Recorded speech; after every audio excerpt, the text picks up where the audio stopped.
Hello there, my darlings. How are you tonight? We're starting over. We're starting over.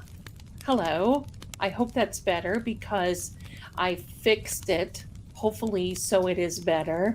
And we can just go ahead and like pick up, except I hate that blue. Let me do something with this blue because I can't hack it. Don't like it. Don't like it. There we go. Well, hello. Where are you? Right. Thank you. It's Mercury retrograde, everybody. Hello. Hello. And guess what? I'm still getting notifications from my app. Uh, here.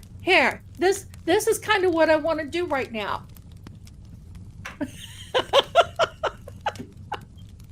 All right. Here we are. Everything is fun. We're all good. We're back in business now. So now I've learned the lesson. We're back in business. Hello. I love that I'm back too.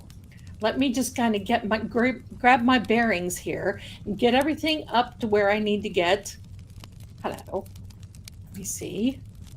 All right. I've got to get my grifting little Venmo up because you know I'm your favorite grifting psychic. Hello. So now, my darlings, look, I don't even have the correct banner up. It just kind of took me in here. Hello, there we are.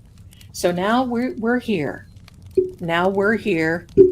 No more app discussions tonight.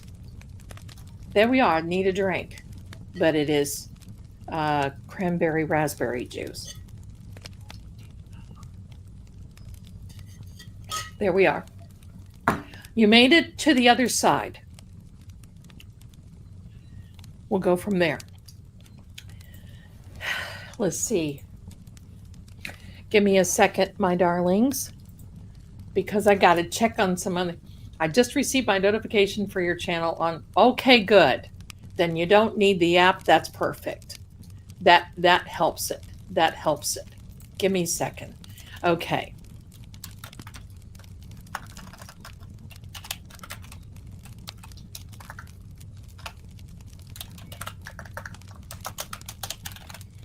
I have to type a quick note.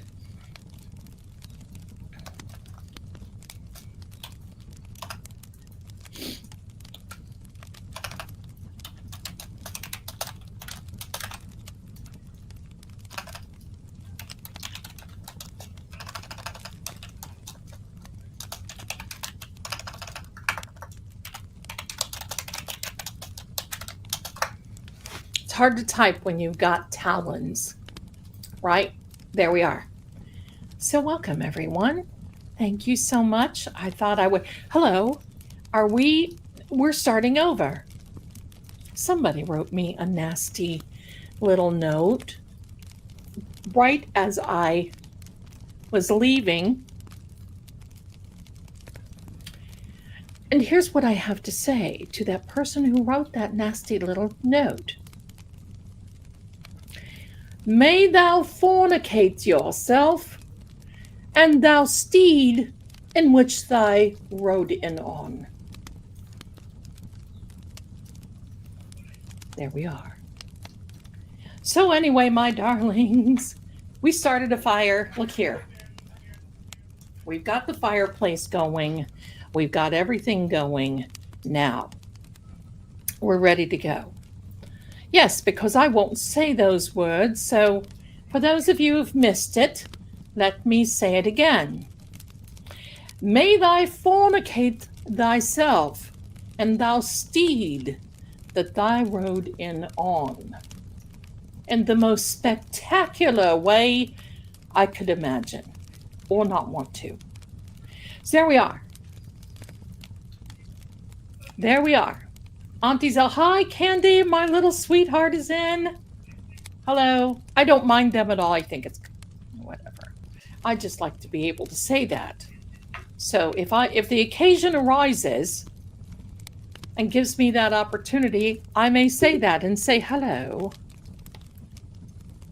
in the most elegant way that I possibly can. So I want to welcome each and every one of you. Today is Seeing Crime. It is Saturday. I almost said August. Where are we? It is Saturday, November 15th. I am Lady Zelda here, back from some weird angles, weird views, the app store, everything. We're back. We're back. Now, thank you so much for your beautiful patience, everyone. I really did not think that it would take that long, but I want everybody happy. That's where it goes. So anyway, hello again. Welcome, welcome. We're just going to give a minute for everybody to come in here. And welcome and happy Mercury retrograde. But I got to tell you a little story about my printer. And then, because we've got some people coming in, we got people coming in, and I want to tell you this story. Got to tell you about a story, or to tell you about, I got to tell you a little story about this printer. And it's something that I'm going to tell on Manifestation Monday, and that's the good thing. I keep watching the chat because I love seeing everything that you're doing. You know, my printer pooped out. It just looked at me a few days ago and said, Zelda, really, girl? You really? Come closer. You're really gonna push me to print all this stuff? And I'm like, Mr. Cannon, I have to. I have to, because my handwriting is scratch. And he said, well, my apologies, but my printer head seems to have pooped out. And so I knew at that point that it was going to be whatever. Now, this was like 2 days ago now.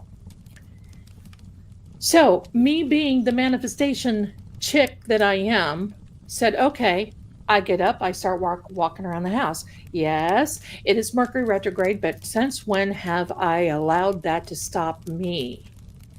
Mercury retrograde, when you're manifesting, only makes you slow down and get into a much better groove.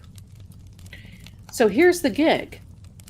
I started saying, thanks for that beautiful printer, and I would like to have another Canon. And it'll look great on my table. And you know what I did? I went over here and I put my hand on the old one, and I felt how it would feel for that to be printing out everything that I needed, including new card decks, including one that Lord Gregor is involved with called the Catacombs. And I envisioned how it would feel to have this brand new, the smell of new ink, right? Hello. The smell that went along with it. Within 45 minutes, 45 minutes, my best bud, here, we're going to take a little side trip. My best bud said, text me and says, Zell, I need your help. I said, sure. What, I got your back. Hello. And she's like, well, I really need your help. I said, what, do we need shovel or do we need bail money? I'm there. Let's go.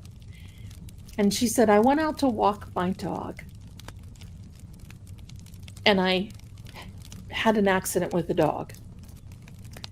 The dog is big, and she broke her hand. She's got a little bit of, road boo-boos.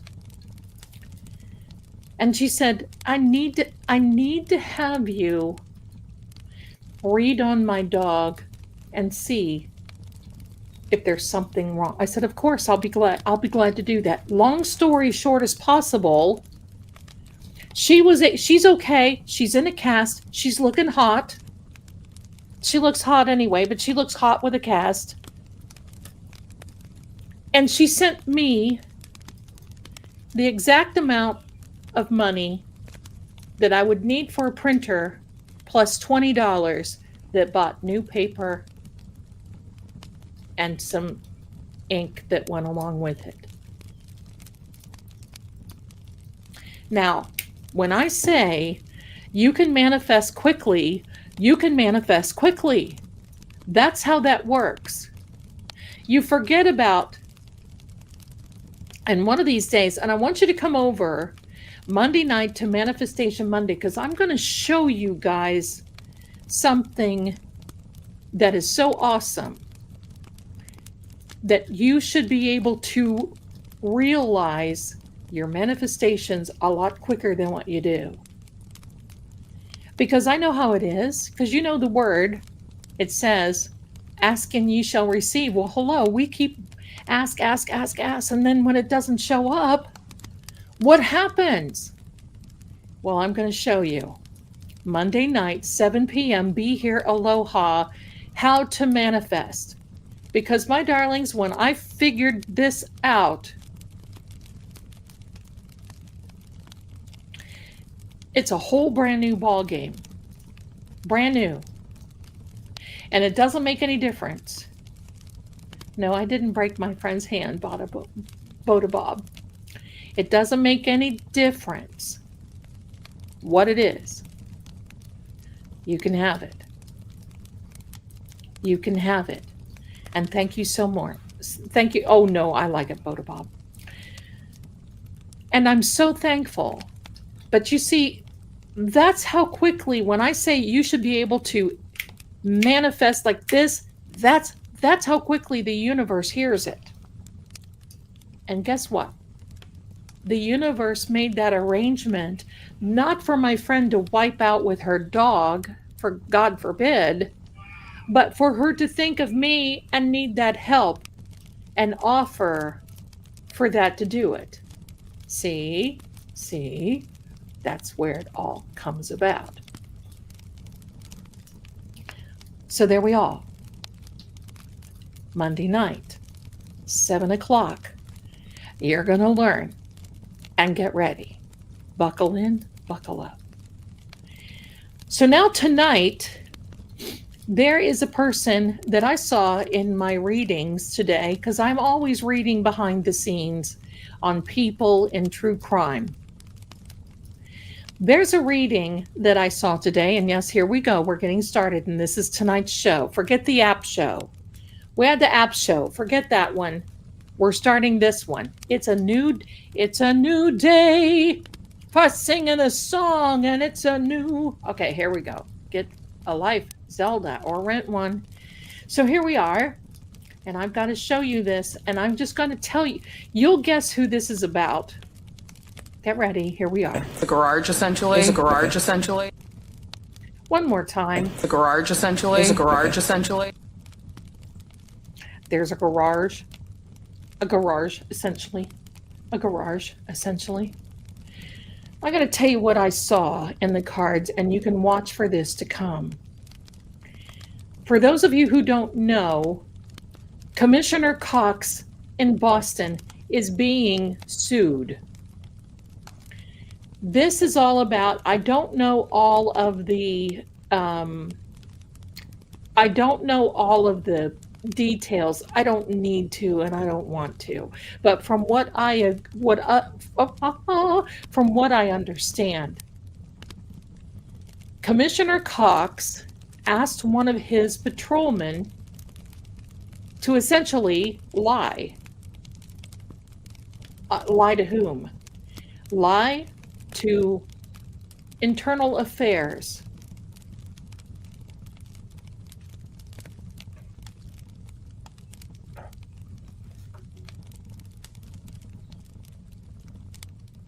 Wait, somebody has a birthday. Carrie, you got a birthday, gorgeous?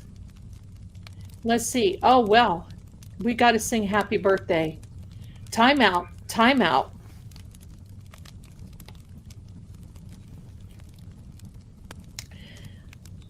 Happy birthday to you. Happy birthday to you. Happy birthday, dear Carrie. Happy birthday to you and many more. Yay! Birthday girl, birthday girl. Let's give her a little bit of applause because she deserves it. There we go. There we are. We get ready there. So, anyhow. So Commissioner Cox, in all of his glory, who denied having a call, a meeting with Kelly Dever,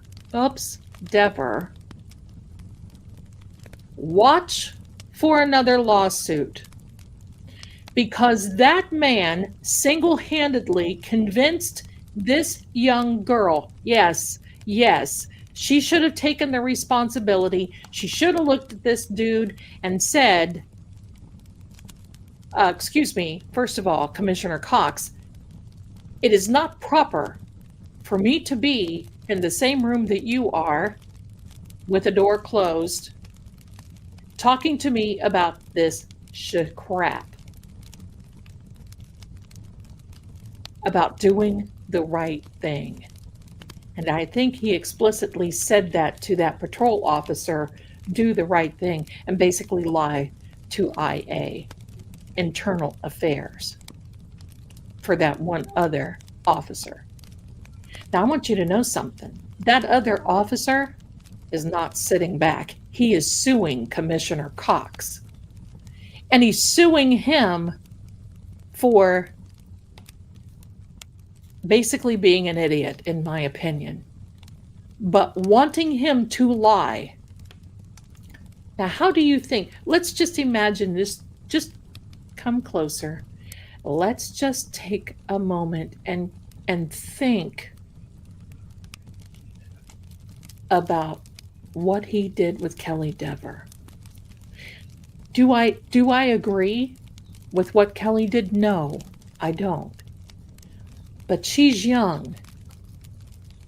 She's young. And in all fairness, she wanted her career, and she looked up to this dude. So most likely when he called in her to his office, and he looks at her and does the, do the right thing. She knew, sorry, hello. She knew, but she wanted to do the right thing for herself. Now, Commissioner Cox, what a name to have it. Mr. Cox. Oh boy, I could make some memes on this one.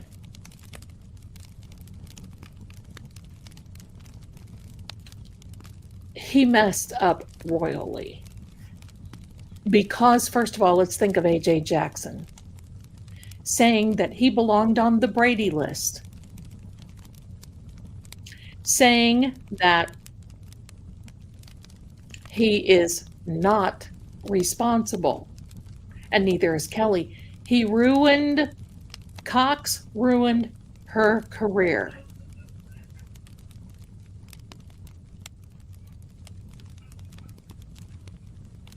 I'm indifferent. I have to tell you this. I'm indifferent about this.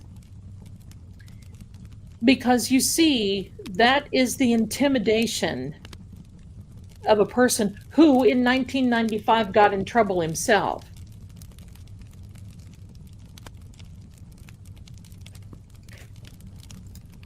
It always comes home to roost. What comes around goes around. But I'm indifferent for this reason. Because Cox tried to reel her into corruption. Was she too young? Was she too inexperienced? Was she too blind? Or was she too everything? Did she just think that Karen, I think the most of them, the majority of them basically said this.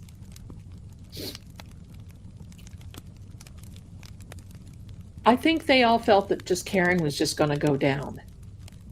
And we all knew the truth.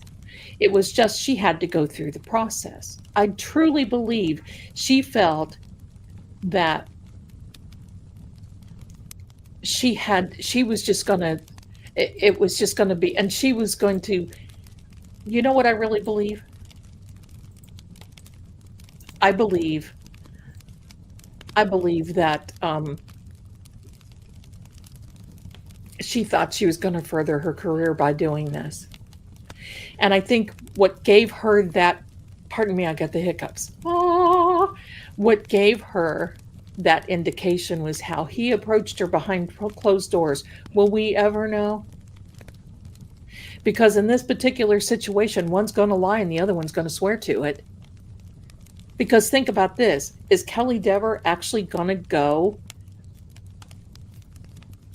to the authorities and say, I lied on the stand? Her career's already ruined. What is she going to do? Everybody, especially in that region, knows who Kelly Dever is. Maybe she needs to start hanging garage doors. Garage. When I was in the garage, but this also tells me, I want to, I have been thinking about this for a long time. Kelly Dever knows more than what she thinks she's going to know. And let me start that over. Kelly Dever, the kitties, if you're wondering where they are, they have new flea medicine, and it's just kind of like, I don't made them rest. They're okay.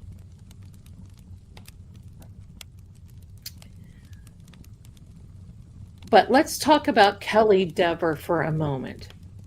Wasn't she in that was she in that office when we saw Higgy Baby walking down that hall and going into that office? Was she in there? Kelly Dever knows so much more about this, and this is why she was called in, because if she was just there, think about this, my friends, if she was just there and she didn't know or she didn't see anything, she wouldn't open up her little pie hole to begin with. Think about that. Kelly's too young to be thinking about this. Look what I got, everyone. And I actually asked Howie Carr if I could read a little bit of this to you. Maybe we will one of these days. I'm actually reading a book right now about Eddie O'Brien. Pardon me. This is an excellent book, though. I did start reading. I cannot walk around. I cannot walk around. And it even has pictures for people like me. I cannot walk around without a book in my hand.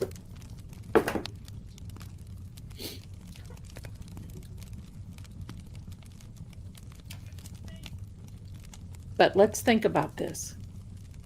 What does Kelly Dever know? Most likely she may be in danger. Danger of what? I don't know.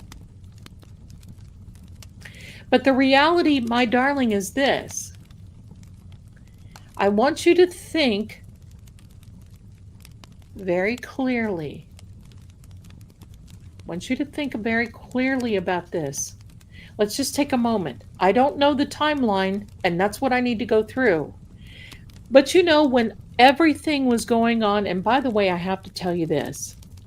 I am predicting 2 nor'easters hit that Massachusetts area, Connecticut, Massachusetts, Maine, all in that area this coming winter. At least one. The second one is iffy. Look out. Now, thank you so much, my darlings. Now let's think about this for a second. Kelly Dever sees something in the Sally Port that she's not supposed to be seeing with Chief Berkey and Higgy Baby. And you know, in that reading today kind of confirmed and it confirmed to me,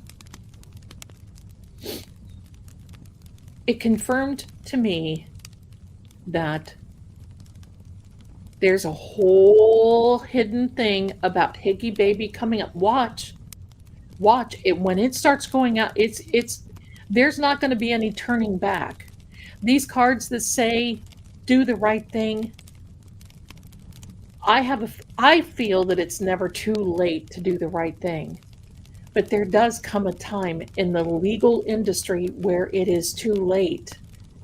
It is too late to garner any type of agreement, any type. And believe me, I already think that our buddies, Agent Obligadas, are still there. In fact, I really feel that they're being talked to again, based on Proctor. This is like the domino effect that is, it's going to be heard worldwide. Seriously.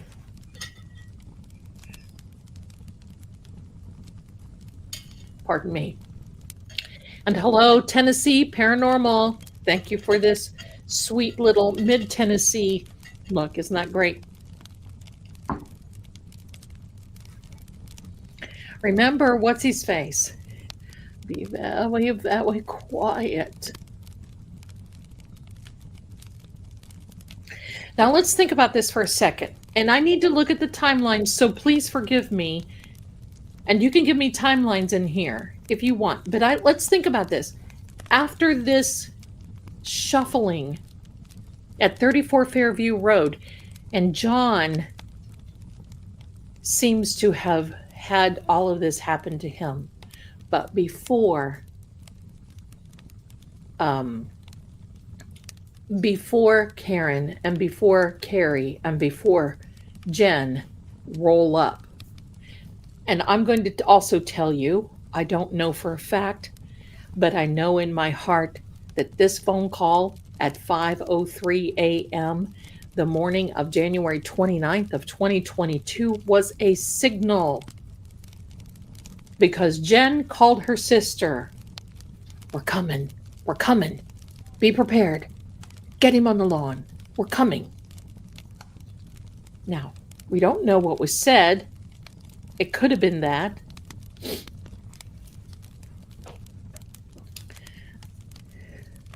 But seriously, I want you to think about this. After everything, because there's segments, just like a play, and when you start thinking about a pulp, think about this movie, Erase, Clear the Decks. I want you to think about the movie Pulp Fiction. Do you know how in that movie there was something going over here with Bruce Willis? There was something going over here with John Travolta. There was something going over here with this one and this one. And they all meshed and mashed and meshed together. That's what they call Pulp Fiction. That's exactly what this is. It's the Pulp Fiction of 34 Fairview. Because on one side of the aisle, we had everything going on with Karen. On the other side of the aisle, we had everything going on at 34 Fairview Road. And on the other side of the aisle, back here, we had everything going on at the Canton Police Department. So now, when we put all this into everything, we see Higgy Baby emerge from the depths, from the bowels of the hot place. He goes over to why? You're not going over there to move vehicles, Higgy. We already saw. But he went into the office that looked like, could it have been? I don't know. But it looked like perhaps the office where they kept things, where they saw things, where dispatch was. Can we think about that? What if Kelly Dever was in that office?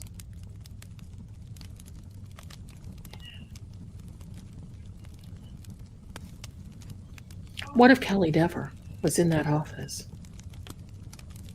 He came out. What if after he came out, that's when Cox warned her, don't go and be running your cake hole. I want you to think about that. If some big dude that had been drinking came, look, I could take Higgy Baby any day. I'll just tell you. One on one. He can do whatever he needs to do. But some little chick like Kelly Dever, that'd be hard. It wouldn't be hard to overcome. Think about it. When he came down through that hall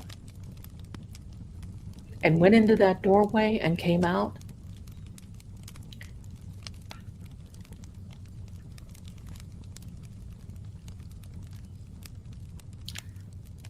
there's something going on there. And as soon as I can, let's get the holidays over. Let's get these nor'easters over.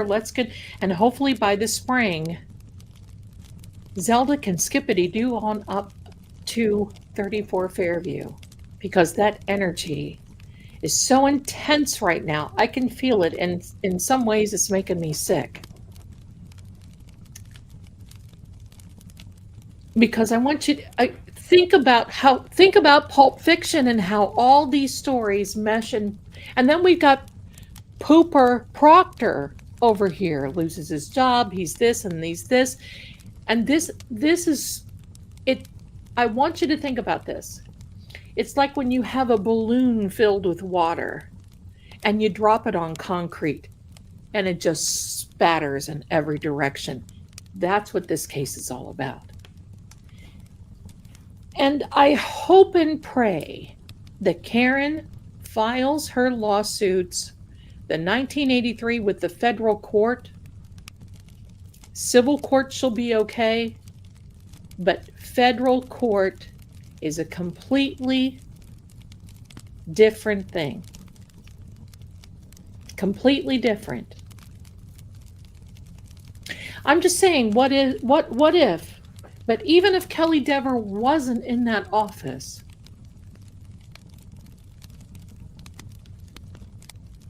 because didn't she work overtime? She worked overtime. Wasn't she working one? Didn't she work overtime? Even if not, there is a connection. And now let's talk about Commissioner Cox again. Commissioner Cox, oh, the jokes I could be having. Commissioner Cox, I can almost bet is going to get another lawsuit by Kelly Dever, because all it takes is one, and that's through the new patrolman or the new officer. And all it takes is one lawsuit.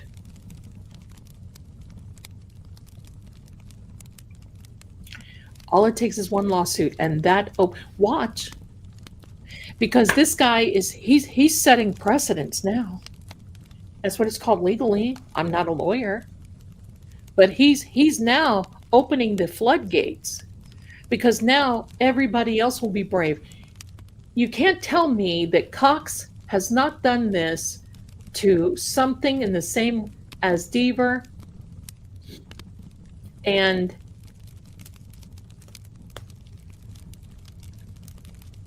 this other patrolman or this other officer before.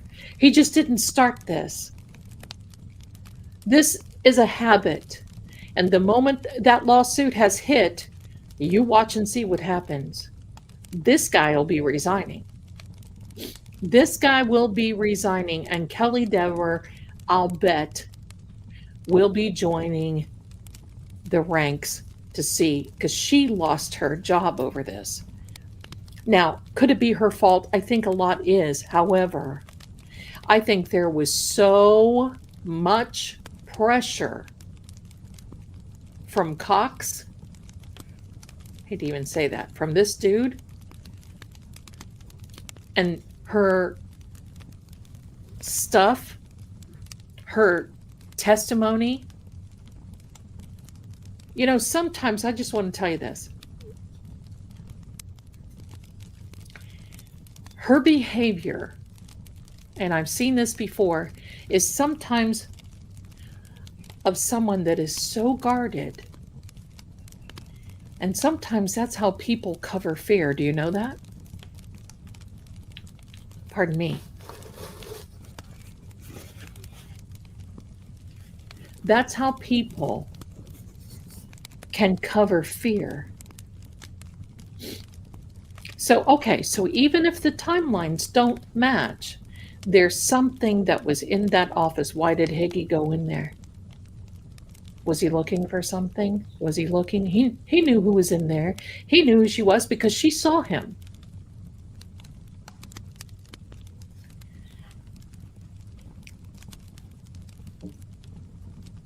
The biggest thing, my darlings, that I want you to remember is this.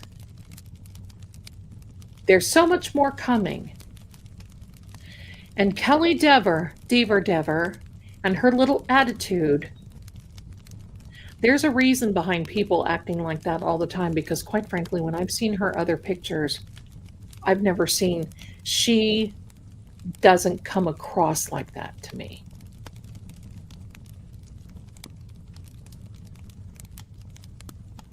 That's right, Auntie BB. She's Sarah's BFF.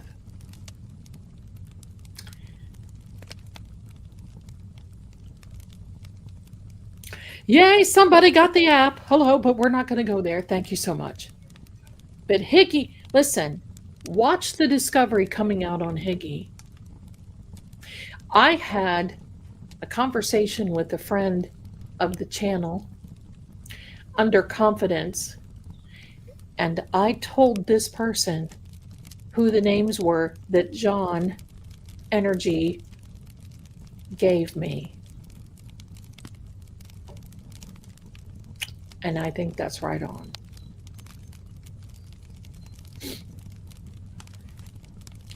I think it's right on.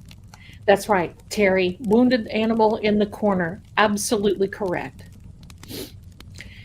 Because I'm going to tell you what Kelly Dever reminded me of on the stand. Do you know what a badger is? A honey badger? A honey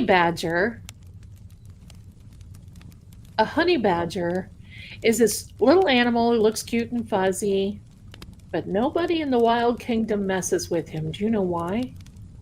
Because when he is backed in a corner, he just goes right for her.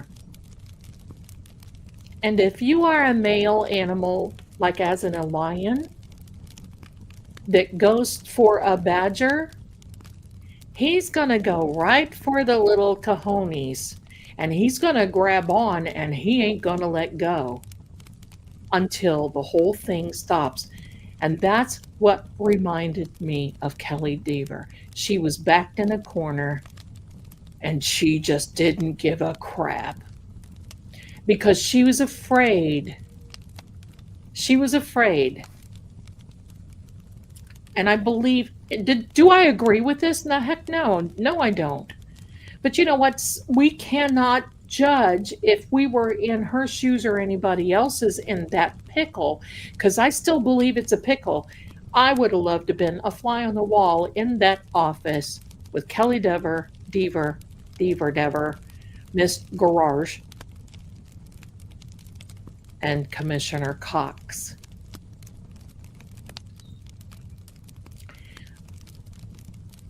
I believe that Kelly Dever was also a throwaway.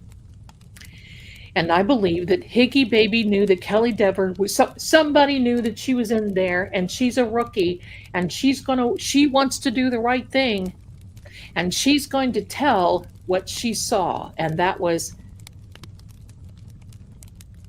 Berkey and Higgy. And when that was found out, when she reported it, and they found out what she told the FBI, hello.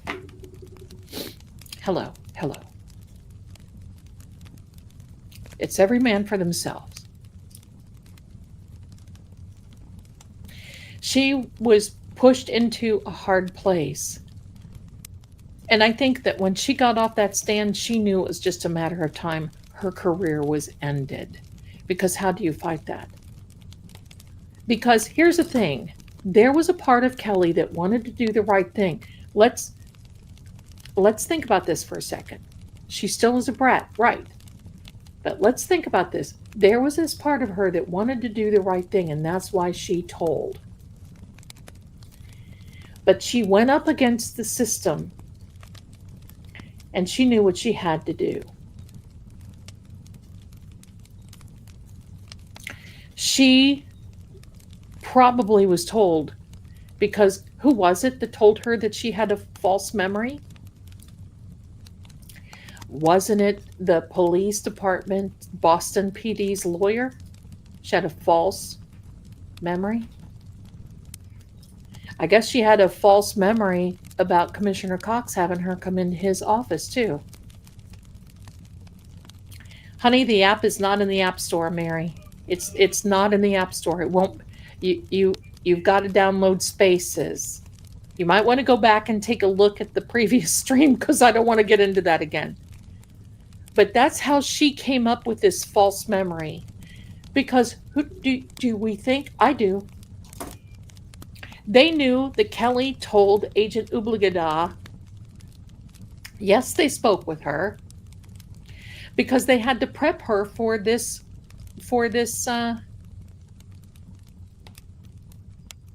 her testimony. It's my understanding. And that's how, if you go back and take a look at her, maybe one day we'll take a look at it, but AJ is talking to her about it. I think she told the truth. I agree with you, Carla. I think she told the truth. The truth being what she saw with Higgy and Berkey. I got to tell you this.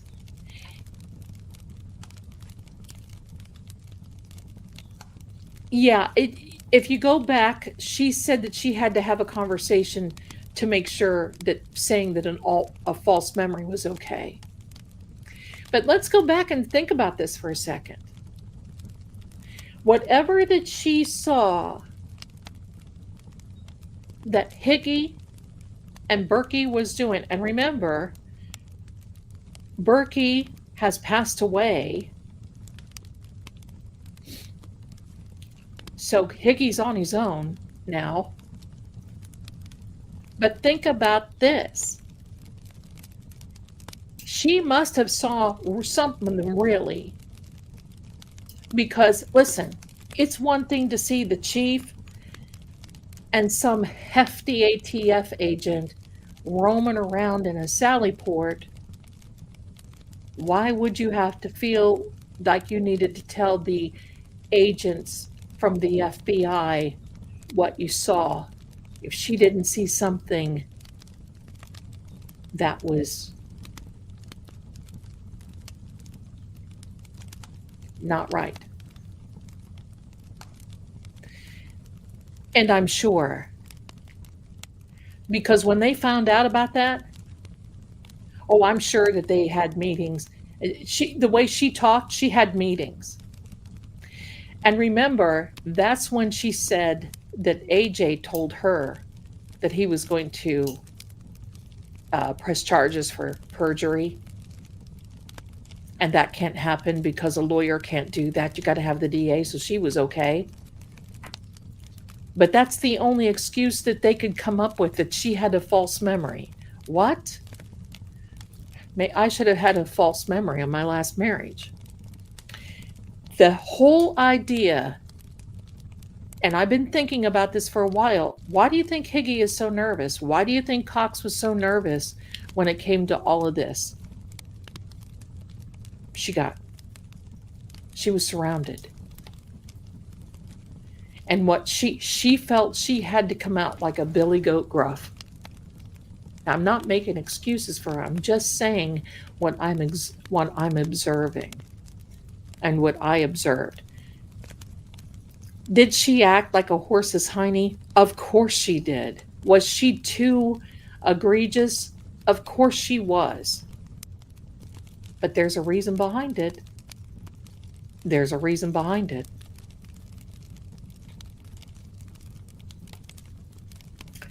So I want you to think about this, because I'm going to say now, this whole thing, because remember, Higgy, Proctor are throwaways. Do you see anybody coming to Proctor to his rescue? No. And will you see anybody coming to Higgy Baby's rescue? No. They are throwaways. They were told what to do. Do I believe that Higgy went home and slept on his sofa? No. No, I don't. Trying to sober up because he was that drunk? No. These people are the poster children for reasonings why not to drink for days upon end. Deaver is one too. Kelly Dever, yes, absolutely. She's a throwaway too. But watch them all start coming out after each other. Conspiracy? I don't know. But it only takes one to have an idea. And I keep coming over this, and the idea that the energy of what happened there at 34 Fairview keeps ringing in my head. It keeps ringing that, first of all, someone had to make a decision. What was that decision? To end John O'Keefe. Because that whole thing with Karen is over. She cannot be tried again. She's already been tried twice, found not guilty twice, in my opinion, but hello, I'm not an attorney. Pardon me. That means those people who did this dastardly deed are still walking the streets. They'll get them. The authorities will get who is ever responsible for this. We know it's not Karen. We know it's not Karen. So justice belongs to John. Now I want you to think about this. All of these people who said they were John O'Keefe's friends. Why didn't you go to the funeral? We know why Karen didn't. She had a stay-away order. She would have been the first one there, along with her family. You know my little song. Sooner or later, feds are gonna get 'em. Sooner or later, feds are gonna get 'em. It's just a matter of time.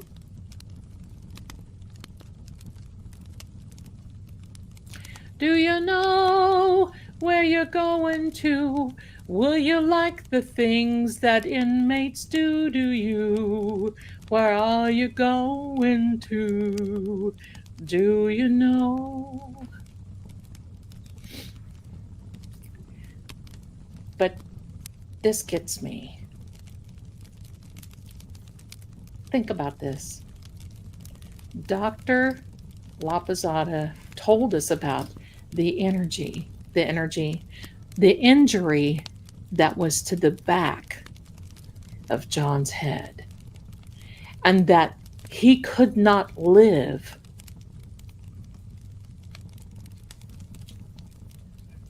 with that type of injury more than just a few minutes. When did that happen? Was that after the 5:03 a.m. call that Jen made to her sister? Was John still alive?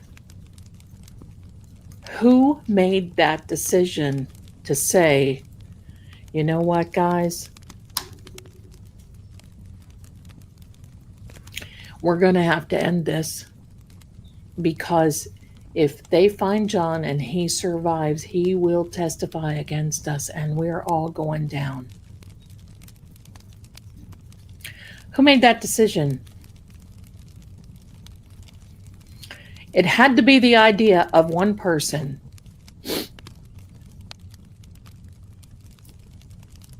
It had to be the idea of one person for them to share to others.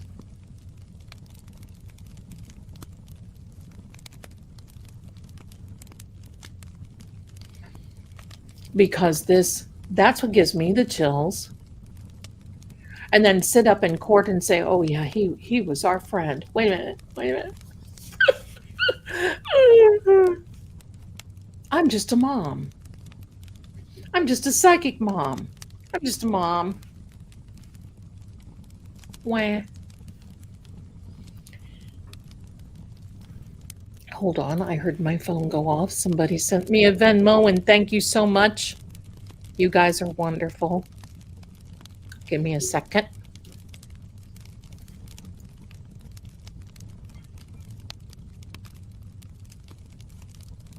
Oh, thank you, Candy. That's pretty cool. Anyways.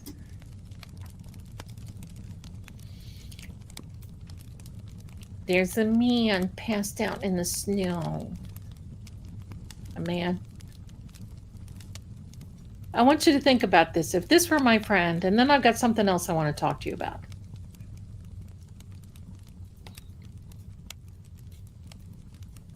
Yes, I did. Yes, I did watch Time Out. I did watch Ian Runkle's stream today. Congratulations to him on his 24-hour stream. He is busting it wide open. I love it. And he had attorney Robert Alessi on there today, and they were talking about the rock. That rock, I did read on the rock. You can go back in the playlist and take a look at it. It is symbolic. And what is it symbolic of? Did anybody forget about the rock? What is it symbolic of? The rock is symbolic of witchcraft. Some of the symbols and everything else. And by the way, if any of them bought any of those dolls to keep them in their living room on their sofa table, you're gonna need a refund. And if you wonder what I'm doing, I'm talking in the microphone. It was all, you're welcome, all symbolic symbols. Not good. Not good.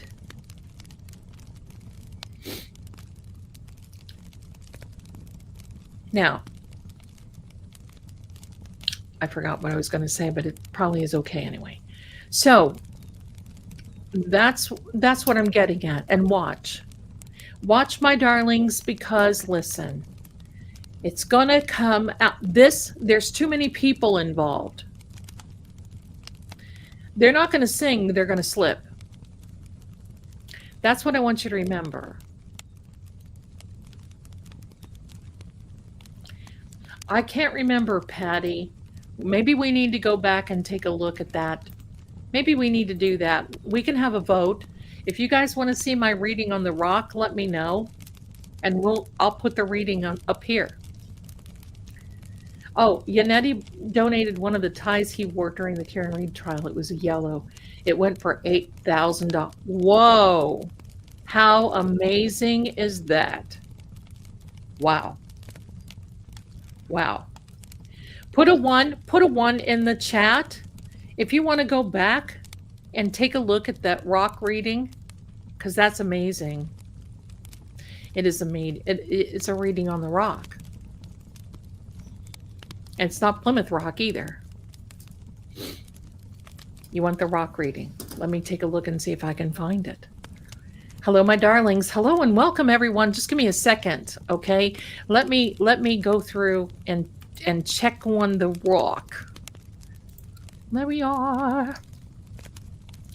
Do you know? Let me see. Whoops. Now, you know when I start saying whoops. All right, let me see if I can find it. The reading on the rock. It's been a little bit. I can't remember when that was. It's been a little bit. But I'll have a picture of it on the thumbnail, so I should be able to find it pretty quickly. No, it wasn't there. It was during the trial that everybody went out there, and the rock wasn't really that mentioned. Let me see. Let me find it. Oh, no. Because she was acquitted in June, so it had to be before then. Let me get back here.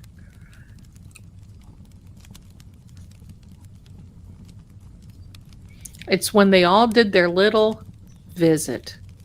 They all did the little visit out to 34 Fairview. Wow, some of these thumbnails, I'm looking back through my readings, and I'm like, Zelda, what were you even thinking?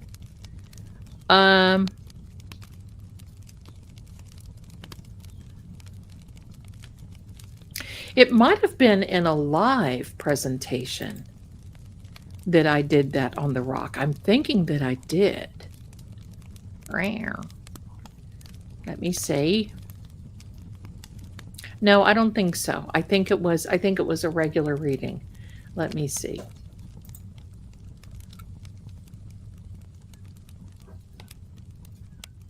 Now I have those songs in my brain. Do you know where you're going to? Will you like the things that inmates do to you? Oh, I should, let me take a look at the live ones, maybe. Oh, wait. Here we are. The spell at 34 Fairview. I've got it. We've got it. If y'all want to view it on YouTube. Give me a second, my darlings. We'll put it together. Here we go. Oh, my nails look good. All right, here we are. Let me get this together. It's called The Spell at 34. It's not very long. I'm going to take this off. And let's take a look. Let's take a look at it. It's the Spell Rock at 34 Fairview. All right, let me start this over because I'm seeing that it's already started. We've got to get this back here now. No. Let's make it bigger. There we are. Here we are, my darlings. The Spell Rock at 34 Fairview. You see the hidden there? The hidden ritual. There we are. And just as mysteriously vanished, and during the jury visit to 34 Fairview Road in Karen Reed's trial, and I'm asking, was it a warning, a spell, a hidden ritual?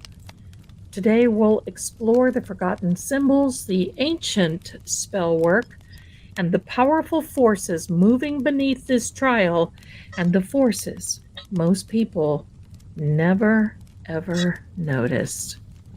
We are here together.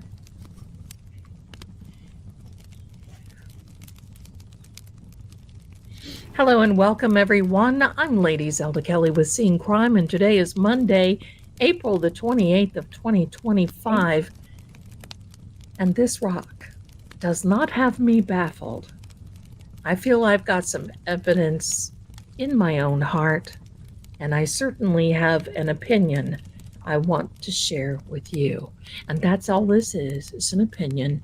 I'm not a lawyer. I'm not law enforcement. I'm not an expert, but I am a psychic medium, tarot profiler, and I predict and I forecast. But in this particular situation, I am no stranger. On the day the jurors visited the scene, a rock was discovered placed openly close to where the flagpole was at 34 Fairview Road. Painted simply, almost in a shape of a triangle, it displayed the name Albert. It had 18 dots and wavy line. Importantly, it was not there earlier, and it disappeared later that same day after the jurors left. No one claims responsibility for it or removing it. It is quite a mystery, but I have some things that I want to share with you. Mystical and esoteric symbol analysis that I have done. The name Albert and McCabe, but Albert was the former owner of the home where John O'Keefe was unalived. In mystical traditions, invoking a name anchors its spiritual energy to a place. Think about that. It was not in dedication to John O'Keefe or a memorial, it was to Albert. In mystical traditions, invoking a name anchors this energy so much in place that by writing Albert, there is a spell that will be reawakened for the old ownership, old alliances, and claim the land spiritually for those old powers. Think about it. This particular home held a lot of power far beyond, far before John O'Keefe. It symbolically reinvited the spirit of the Alberts to control or protect over the scene and the events. I have said since I have seen that rock that it is part of a plot, but not a plot that you and I normally would think of. So the wavy lines, or the wavy line rather, symbolizes an emotional disturbance, influence, hidden currents beneath a seemingly calm surface. It seemed harmless sitting there, right? But it looked like it had a little stain on it. The wavy line here suggests subtle manipulation, an effort to push the jurors emotionally without their conscious awareness. It reflects a ripple effect, small hidden influences leading to major internal shifts. There are 18 dots, the same number as jurors. In folk magic and spellcraft, physically marking targets in a classical ritual technique is what you do with these type of dots, representing a juror in this case, binding them energetically to a desired outcome or to the emotional confusion and doubt. It is a subtle way to direct a group spell without needing direct contact. They think they're pretty smart, don't they? The light blue. So you notice that there's some light blue. The A and the Albert, two of the dots from what I can see, and the wavy line were painted in a light blue while everything else was white. In magic, color work, as in light blue, represents calmness, emotional pacification, mental suggestion. It is used to soften the critical thinking, encourage compliance, and create emotional confusion while masking it as peace.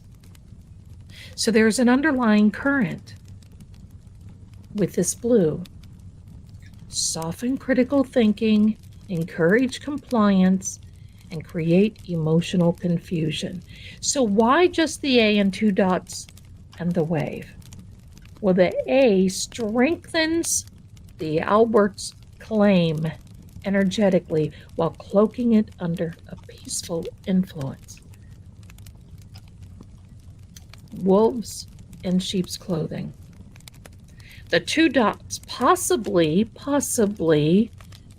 could be a target to two particular jurors considered to be most or more important spiritually sensitive. The wave flowing emotional influence, subtly pulling all the jurors into a predetermined emotional state.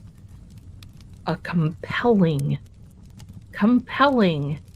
getting the jurors to do what they want. This proves to me that they're going to do or try to do everything possible to make this jury convict Karen, but it's not going to work. This is not art. I want you to know that. And for anybody who questions this, this is far from being art. This is ritual magic.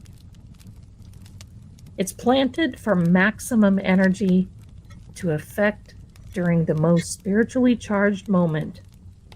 And that was the jury visit. Removed after its purpose was complete, a classic, my darlings, element of temporary field spells and folk traditions. It was a silent weapon of emotional influence, energetic binding, hidden in plain sight. In every trial, there are facts. There are focuses and forces that are unseen, and sometimes the ground itself will whisper, and the stones remember.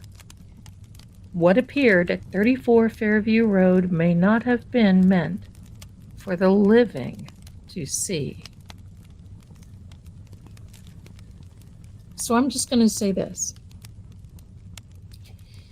This is a time, and I want you to remember that the earth keeps secrets better than the living do. So that ground has absorbed the energy because John O'Keefe was there. No symbol is left by accident, and all things are placed. Last but not least, the ground remembers what the living try to forget. So what I want to do right now is I have this hidden deck, and I want to lay out some of these cards. And I want to see what we can do to find out who and what is doing this and who's behind it. And I might even have a little something to help get rid of it. Definitely so. Now I have said a very quiet little blessing over these cards. They've been very, very helpful. Let's see what they have to say. I'm going to deal each one of them face down.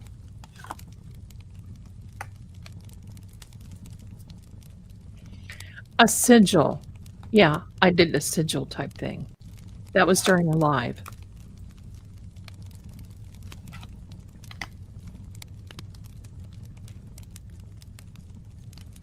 And for the sake of the room that we have on here for the camera, I'm going to just give them a little, put them together a little bit closer. Here we have on the bottom of the deck, and oh wow, that is not good. We'll come to that in just a minute. But this is the first card that we laid out. And what is this first card? 5 of Clubs. The 10 of Hearts. the Two of Clubs, the Two of Diamonds, the King of Diamonds, the Five of Spades, and the Six of Clubs. Very, very interesting. So we've got two deuces here. So we're going to read those first. We're going to read then the two fives. This is so interesting because the Two of Diamonds is an exchange. And it really means a deal or a negotiation has been taking place. Something given for something taken, and vice versa. The bottom line is we have to consider and weigh the value of what has been taken and what has been given and all this negotiation. But coupled here with this particular Two of Clubs, it's a spark of conflict. It's a clash of ideas and a test of wills. And it can indicate growth, but it also might mean friction. And it doesn't surprise me because I've been saying for a very, very, very long time that some of these witnesses do not want to testify. Now we're moving on. I'm going to put this here like this. To these two fives. First of all, this Five of Clubs means that there's too many voices, too many cooks in the kitchen, if you will. Everybody has an opinion. Everybody wants to know and wants to get their own point across. That's what I'm trying to say. Everybody thinks that their idea is the right one. That's better to say. And then we have this Five of Spades lurking on the bottom. We're going to leave it like that so you can see it. This definitely means a conflict and a betrayal. And it means that there are definitely sharp edges. Now, time out a minute. That injury on the back of John's head was from blunt force or a sharp edge, because it would have to be to make a cut like that. This definitely speaks of loss, no doubt about it. Absolutely no doubt, period, none whatsoever. Hold on. Now we have the two tens here, but the two tens we're not going to read together because, my darlings, I just see something that I've noticed before that I want to point out. I was just talking about the injury to the back of John's head, that is blunt force. And I want you to look, let me see if you can see this. I don't know if you can see my cursor. Look at what is behind that king's head. Look at that king. And yes, they are creepy because this is the hidden deck. The King of Diamonds, which is an air sign, which is communication. And look, I never caught that before. A blunt object to the back of the head. I'm going to leave it there just for a second so you can see. I did not pick that up. I'm so glad that all of you have asked and agreed to watch this. See, that's amazing when we go back and look at these videos, because there are things that you don't see. There have been videos, I don't know if any of you have seen this, but there is one especially where one card literally moves and I'm not touching it. It's a card that seriously moved. I wish I knew where that was. I would show it to you. That was amazing. So, okay, let's start this again before we lose. Because this is at the bottom of the deck. So now we go on to the 6 of clubs. It's leadership. So someone took it upon themselves to place the rock. It was someone who others feel that they can or should look up to in order to get this done. It is a male. That kind of fooled me because I was thinking of a specific female, and I know most of you are too, and she may be behind it, but he may have placed it based on all of this. It means that it's a mentorship, almost leveling up a little bit. Isn't that amazing? Now, we come to this 10 of hearts. This 10 of hearts really can mean an overflowing situation, family, and it speaks of community,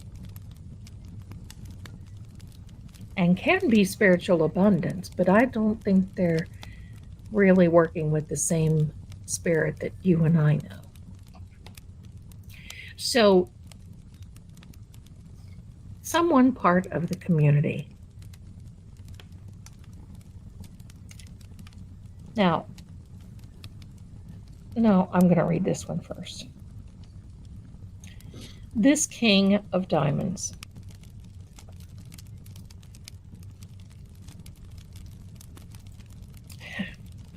This guy is a strategist. He's a leader. He's a builder. He's somebody that will try to sabotage you. He plays to win.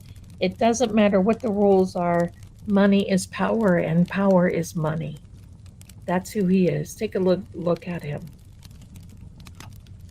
And he's got that little word on here, occultum.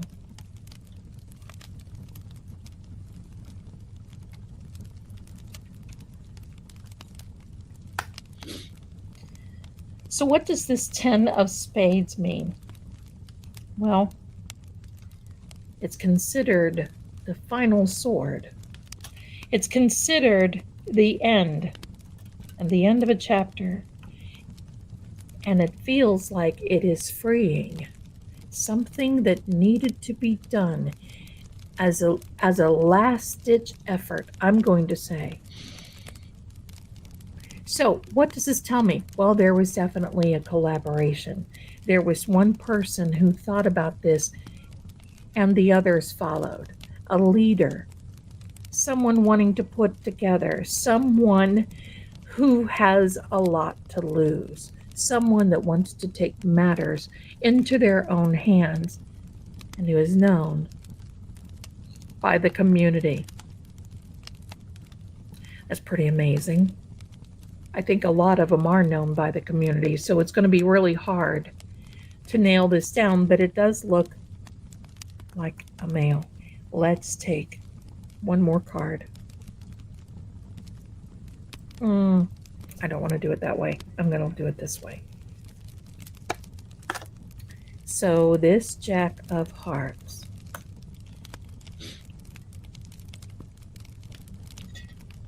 He's a dreamer. He's someone who lives in a fantasy. He is someone who is a follower. He likes to think that he's a leader. Yeah, I know you know who it is. I'm afraid. Let's be careful. Put initials in the comments, if you will. Let's not put names there because, first of all, as you know, this is entertainment purposes only. I'm not accusing anyone of anything. We're just being nosy. We just want to see who this is. So it's a younger one. Okay, I want to answer, oops. I want to answer Terry's question. Can I ask what the meaning is of the one heart inside down in the 10 of hearts? You mean under the 10 of hearts? I think I know what you mean.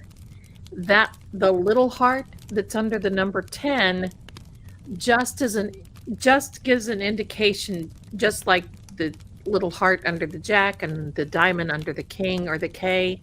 It just gives an indication what suit it is. That's really all it means. So there you go. All right, let's get started again here. Kind of having an idea of who these two people are, and if they are very, very, very much involved. I can't help it. I need another card. Let's take another card. Oh, that one wanted to come out, so let's take it. Oh, there is the woman. Oh, yeah. Okay.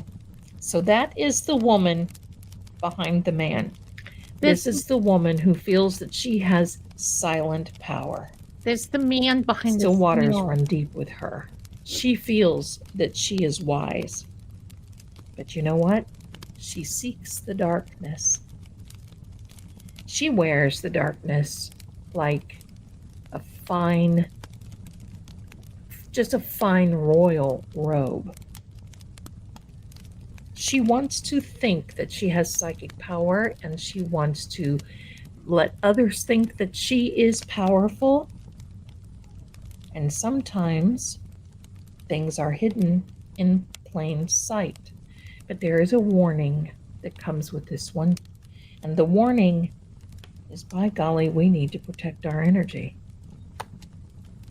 We need to protect our energy, my darlings, from whomever. So I have an idea.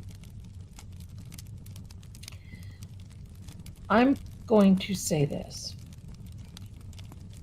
I think I'm just going to say a little something, and you all can join me.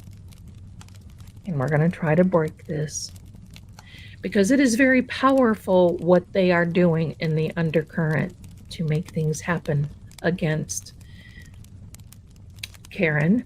And I want you to know, people can laugh at this all they want to. That's fine. But desperate people who feel that they are so powerful will do desperate things. And that also includes invoking unnatural spirits, unnatural darkness to come and assist. They just don't realize that it will eventually come back on them. So this is what I want to say. By the light of the truth, by the hand of justice, by the spirit of clarity, all dark workings are undone. All bindings are broken. All confusion is lifted. The rightful path is revealed. So be it.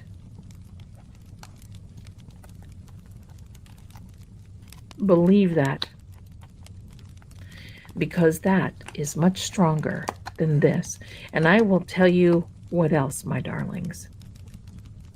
This will be found out. There will be something that comes through that they will find out where this rock came from and the people that did it. This is nefarious. This is meant to harm, and many people are saying this is jury tampering. Yes, it is, on the not so good side. And I'm not talking legally. This is to compel. This is to get them, because once you look at something like that, it's ingrained with you. The ground remembers what the living try to forget. Keep the faith, my darlings. Things are going to work out okay. Don't worry, because those who move unseen leave signs for those who know. Everything is going to work out, and I want to thank you so much for your support and for being here. I want you to know how much I love you, and I also want you to know that you mean so much to me, and I'm just overwhelmed with your just generosity and support always. But we asked to free Karen, justice for John, prayers for all, but these people are now bound, and the truth will come out. You watch and see. Thanks for watching, my darlings. Take care. I'll see you again soon. Okay there, my darlings. Oops, hold on. No, we don't want to talk to you, Ted. Get back. Get back. Shoo. Shoo. Okay. There we are. There we are again. Here we are again. Welcome back, my darlings. That was pretty good. You know what? I got to tell you, it's rare that I go back and look at my previous readings. Now, some questions came out, and I want you to know that they don't know where the rock went to. The rock has disappeared. The rock is gone. The rock went, I don't know. The rock just went away. Now, that is based on a deck called Hidden. It is read differently than the regular Cartomancy deck, just so you know. And if you'd like to read the Hidden deck, it is in the Psychic Shop. I wrote an ebook. It tells you about each card. And there are hidden symbols in this Hidden deck. It is really something else. So that is available. You could start reading that tonight. I do not carry the Hidden decks. You can actually get one on Amazon. I actually got mine at Walgreens, a pharmacy store. So it's a different deck. It's a different deck. These are skulls, and it's hidden, and it's deep, it's dark, and it's yeah. So there we are. So I don't believe that it's under, I believe that it was brought there to do its little work, and then it was taken away. It could be anybody. I mean, let's think about it. But my question is, and always has been, don't you think the new owners of 34 Fairview Road would most likely have a ring cam? Because they had one when they saw Jennifer Cloak and Dagger there and called her out on it. Don't you think? Don't you think? They might know. They may know. And oh, I want to find out everything. I want to see. I really want to meet these people, because I'm going to tell you, they're probably not bothered by energy, except for the idea that something has happened in that house. Most likely makes them sick. Not physically, but it would make me sick to know that, oh my heck, something happened. You know, there was a fight night in our basement, or there was a fight night and somebody was unalived in our garage when they knew that Karen was coming. So hurry up, get him out on the lawn. Hurry.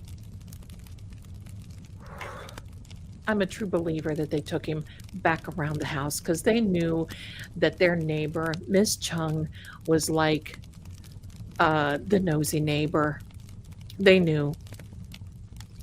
So they didn't want her seeing anything. And that side, and it was a blustery night, and that side of the fence and also the side of those trees made it just blurry enough that you just couldn't see.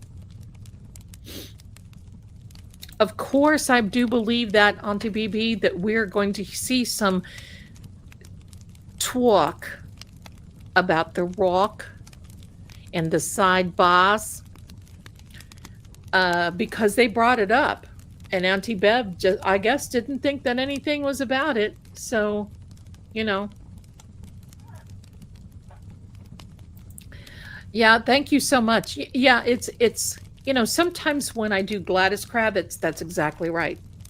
But you know, sometimes, like when I put out these videos, Mrs. Kravitz,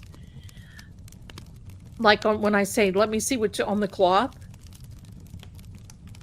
I don't see the things until I go back and take a look at it. And it was actually the one video, I wish I knew which one it was, that someone said, "Oh my God, did you see that card move?" It literally moved on its own. Kind of freaked a lot of people out. I didn't see it until, oh, I've got the hair, and he's right here. Oh, you see him. Well, there's more than one. Culprits, a conspiracy with my bangs. So, anyway, sometime I wish I could see that. I wish I could see that. I would show it to you. The one I'm trying to find is that when Yuri Buchanan, I guess. I don't like to say that other name because he's so gross. I don't even want to invoke any type of thing over. He's just ugh. Mr. Khaki Pants. Yeah, a lot of you did see it move. Mr. Khaki Pants. There is that video when Hank, when he was on the stand, and Hank was talking to him, and he jumped while he was on the stand, and he said, "Oh, I'm sorry, that bag was moving. I about shape-shifted." What more proof do we need to have that John's energy was in the courtroom? How much more do we need? If I could find it, I want to go on the trial channel and find that, because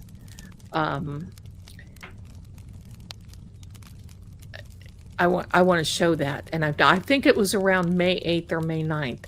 And I don't feel like going and watching that whole testimony over and over and over again. Ugh. So there we are. Okay, so there's something else I want to talk to you before I have to leave you.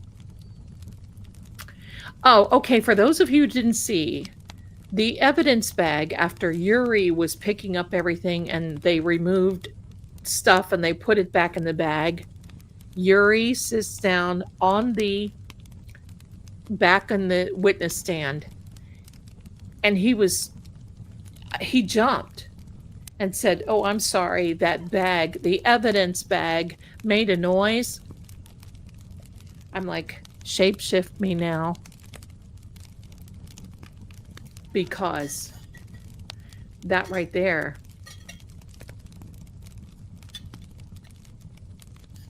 this was the second, and I need to go in to that beautiful person who puts together all of these testimonies and trials and everything on the trial channel on this tube of views. And he looks spooked. He looks spooked. I wish I knew what video that it was a video after the first trial.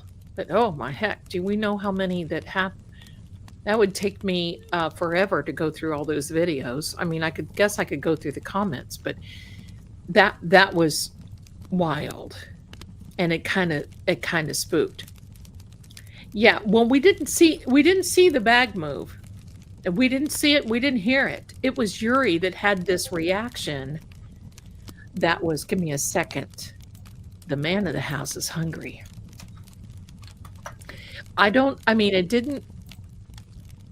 We didn't hear or see anything. It was, he had this reaction where he jumped. I mean, he literally, you could see him. He's jumped and he went, "Oh gosh, sorry, that bag moved." If I were sitting on the jury right there in front of him, but in between, I would be like, "It's because evil, buddy. You're emitting all this evil from the witness stand. Hello." Yikes. He looked like he saw a ghost. That would be wonderful, wouldn't it? That would be wonderful. So definitely. So I want to get to that point. I want to find that so we can look. So that would be amazing. I have another little thing I want to show you. Let me find it. Since we're on this thing. Let me find, oh, well, first of all, let me show this to you because this is what's coming. Look at that. The ice cream truck. Look at this. The federal bubble of ice cream. And look, there's Jen and Carrie waiting right on the... Let's play this again. There we are. Hello. There they go. There they go. There they go. But I have another little something I want to something I want to show you. Let me find it because I had to bury it into the storage. Let me see. Where are we? Hello. Let me put this big so I can see. That would be nice if I could see. They're all like these little... What? Let me see if I can find it. It's my vision of what Jen experienced on the stand. Let me see this.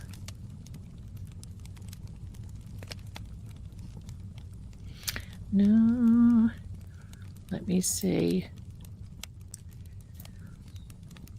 I may not be able to find it, but it was quite lovely.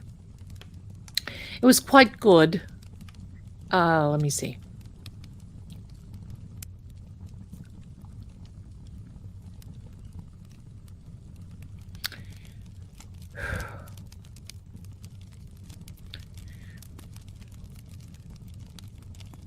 Oh, talk amongst yourselves, my darling. Talk amongst yourselves.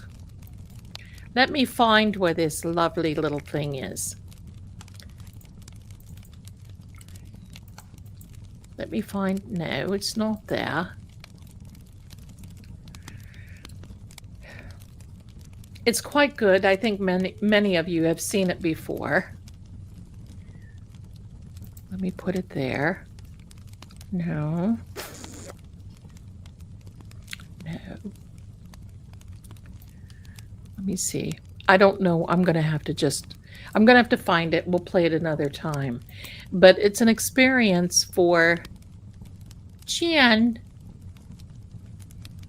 It's an experiment for Jen on the I forgot the butternut ice cream. I don't eat ice cream a lot, but anyway, yeah. So, my darlings, I got something else I want to talk to you about. Because there's a lot of this coming up. And first of all, I want to tell you, because I know Lord Gregor just can't contain himself in the chat and is talking about the podcast, and it will be available soon. But we had our first, thank you, my darling Ruby. We had at first our first little go. And we were talking about how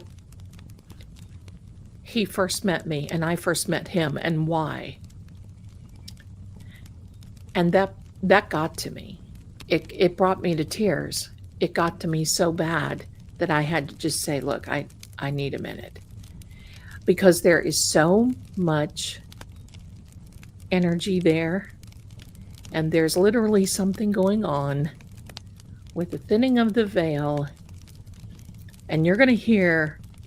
When you hear this podcast, you will be transfixed and mesmerized at his story and how this brings into my life and how we are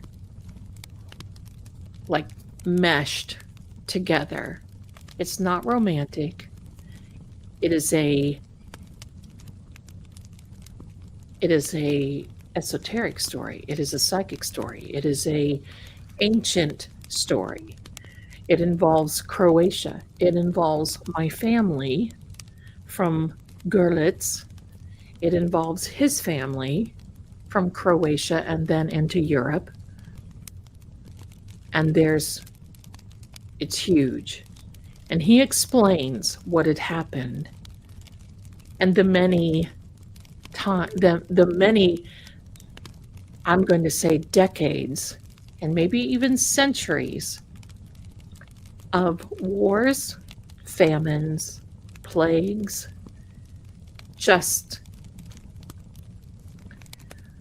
But then there's that part that involves me. And he told me something about my family that only me and my family knew. Nobody, I don't broadcast it, and I mean my ancestors. Adelie von Gordlitz. And I'm telling you, it took my breath away. And it was a confirmation that I knew that he knew. And some of the things that he is saying and sharing with me,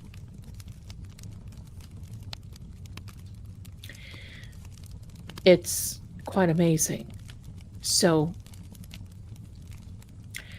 it is me that's holding it up because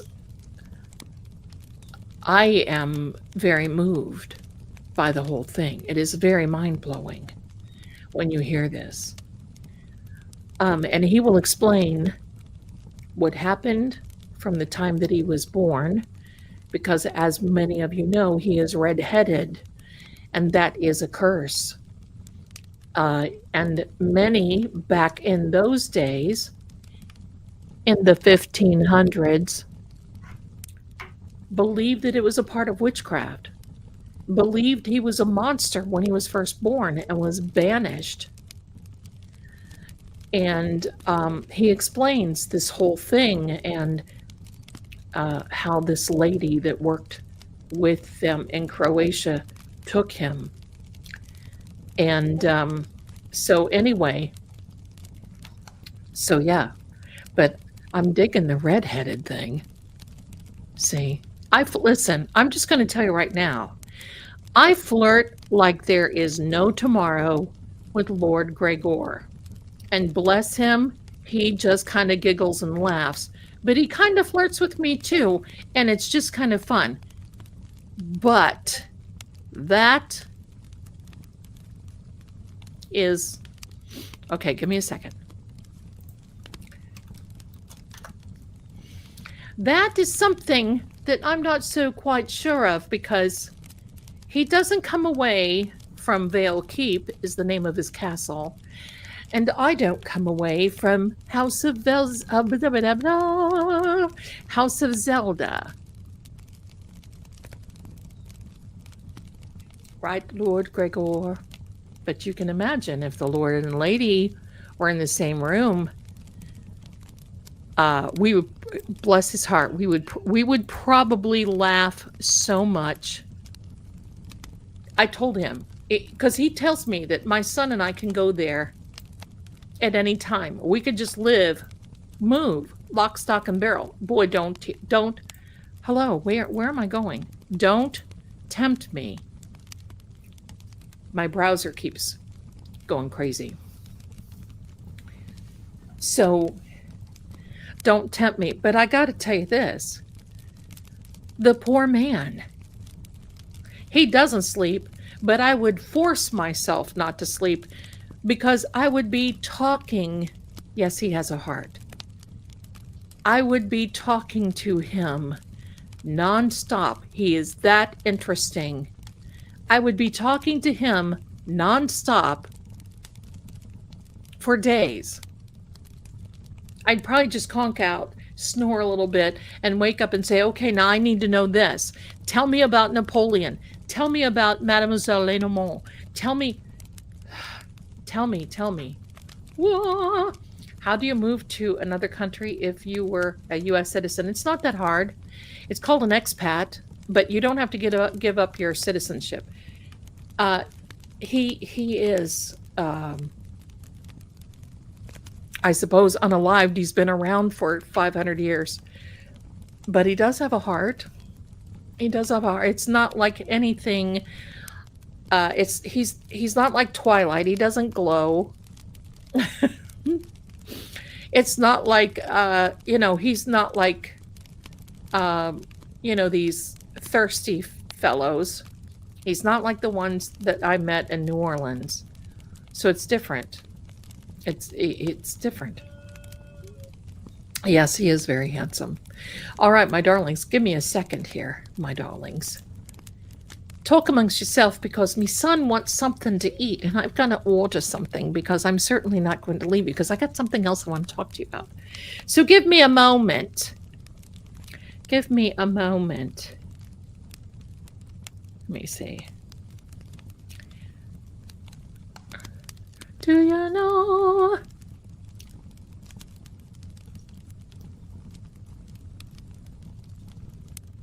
All righty then. I just want to make sure that I'm on course. But I think Lord Gregor would like to have the company. I think he would. Because, you know, he's kind of cool. He's a cool dude. And I don't call people dudes, but I'll call him a dude. He's cool. But when you hear this, because listen, at first, you know, I'm like, oh, there's nothing like being catfished by a vampire. No. No, thank you. But then the more we talked, pardon me, I need a different pair of glasses that don't glare.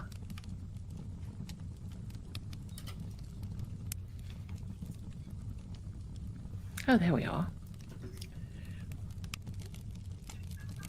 Now, I don't know why I do the UK accent with him all the time because he's not UK and I can't speak with a Croatian accent. It's very old European. I've not heard that accent in a very, very long time. Give me a second, my darlings. Oh, what's it gonna be? Here we are. What do we see? What do we see? All right. Oh, okay. Let me take a look here. Let me see what double whopper. Takes 2 hands to handle the whopper. A whopper. I wish I could have found that Jen McCabe thing. You guys would have been hysterically laughing. Here we are. No pickle or tomato. You got it, son.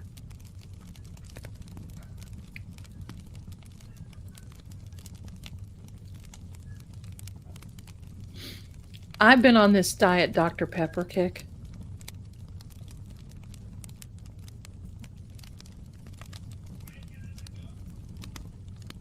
All right, no tomato and pickle.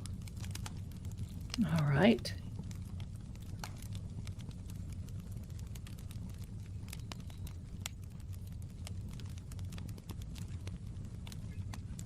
See if that's right.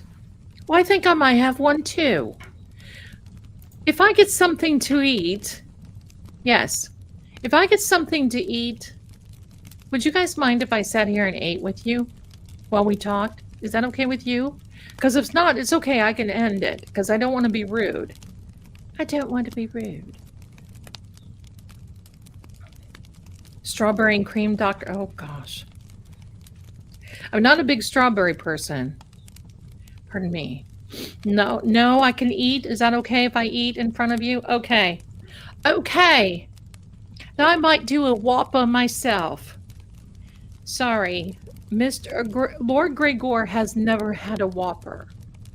He has never had In-N-Out burger. He has never had fried chicken.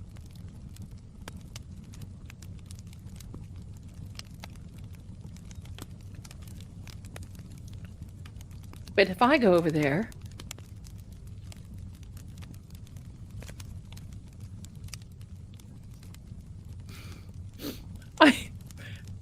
I may have to tell him that it takes 2 hands to handle the whopper. Oh, God, poor Gregor. Where, oh, my blessed man.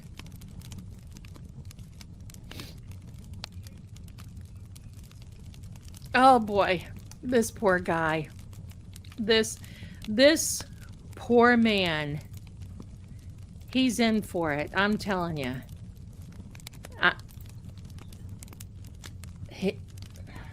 Okay. Bless his heart. Bless his heart. Well, of course I have a crush on him. I'd be a fool. Look, take a look at him. He's smart as can be. He's like a professor. That's my type. He's very respectful of women. I mean, he and Mr. Darcy have ruined my thought of dating. I know it sounds all too romantic, but I have to give him a hard time. All right, I'm ordering now because otherwise I will be. Has anybody had the onion rings from oh, I got a pain in my side. Oh, from laughing too hard. Oh. Oh. No ice, please.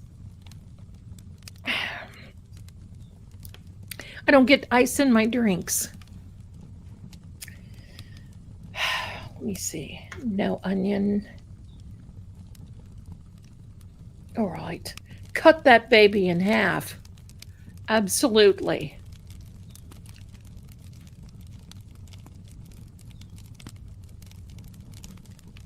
Never. No, I don't do ice in my drinks. I'm going to tell you 2 reasons in a minute. Let me see.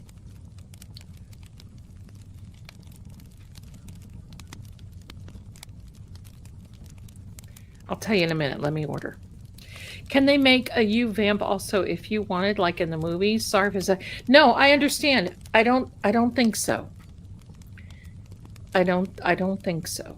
And for me, that would keep us apart because he would be this young and stunning. And oh, where's Zelda? I don't know. She doesn't remember where the heck she is. Oh, she's that old bat in the corner with the cobwebs on her.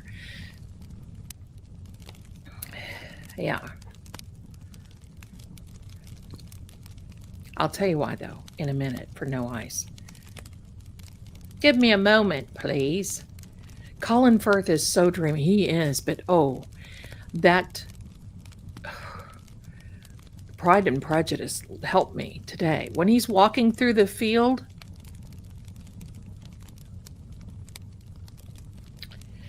oh, I have a pain. I laughed too hard. Oh, here we are. There we go. Lovely. No D&E pizza. Please cancel that order from D&E. No D and crack pizza. Listen, you will know me. Okay, you will know me because everything I say is a crack. No crack D&E pizza. So, okay, let me turn this to the side so we don't glare. All right, my darlings, I'm going to tell you why I don't get ice in the drinks. Number one, they do the whole bloody. Hello, let's just fill up the whole ding dang cup of ice and give you about that much of pop. If I'm going to drink pop, I want the whole bloody thing. Number two, where does their water come from that they have the ice? Sometimes they ship it in. What kind of ice are they? What kind of water are they making ice out of? That's kind of gross. I don't like that. But, that's just me. So, yes, moldy ice. Yeah, and you get, yeah, exactly. Alan Rickman is not the truth and hello today. Are you able to wake yourself up from a dream, like a scary dream? I've been able to do it since I was young, my friends. Yes, I am. Yes, I have been. Yeah, I learned to do that. I learned to do the, this is only a dream, Zelda, get with the program and wake your crack up. Yes, I have been. Oh, give me a second. Oh, there is Mrs. Marie. There we go. There we go. Anyway, so yes, it did have one of John's shoes in the bag. But I don't believe that's John's shoes. I don't believe it. Yeah, I don't believe it. Don't believe it. If I could only sleep right. I don't sleep very well. But I don't have to sleep. I get usually about maybe 3 or 4 hours a night. And then sometimes I'll lay down. I did order. Thank you so much, Miss Jules. Sometimes I will lay down like before lunch and just kind of grab a little siesta, and then boomola, I'm up again. Ice cold drinks are a shock to your body. Yeah, I don't like them. They're cold enough to me when they come about. They're cold enough for me.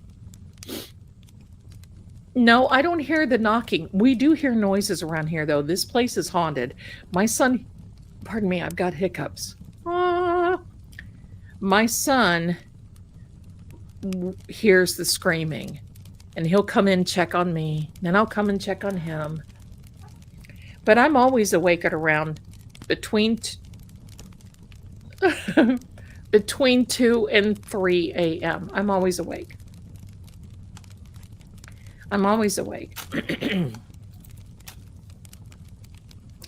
So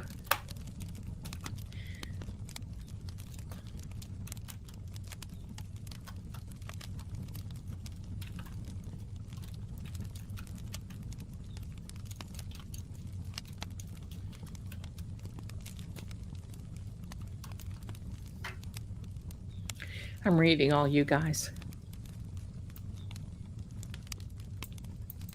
So now the only thing that I'm doing is I'm working on my Thanksgiving menu.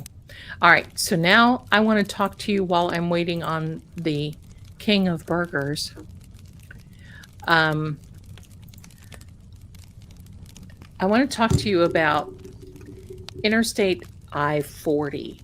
Now, if you're not in the United States, Interstate I-40 runs the entire length of the United States.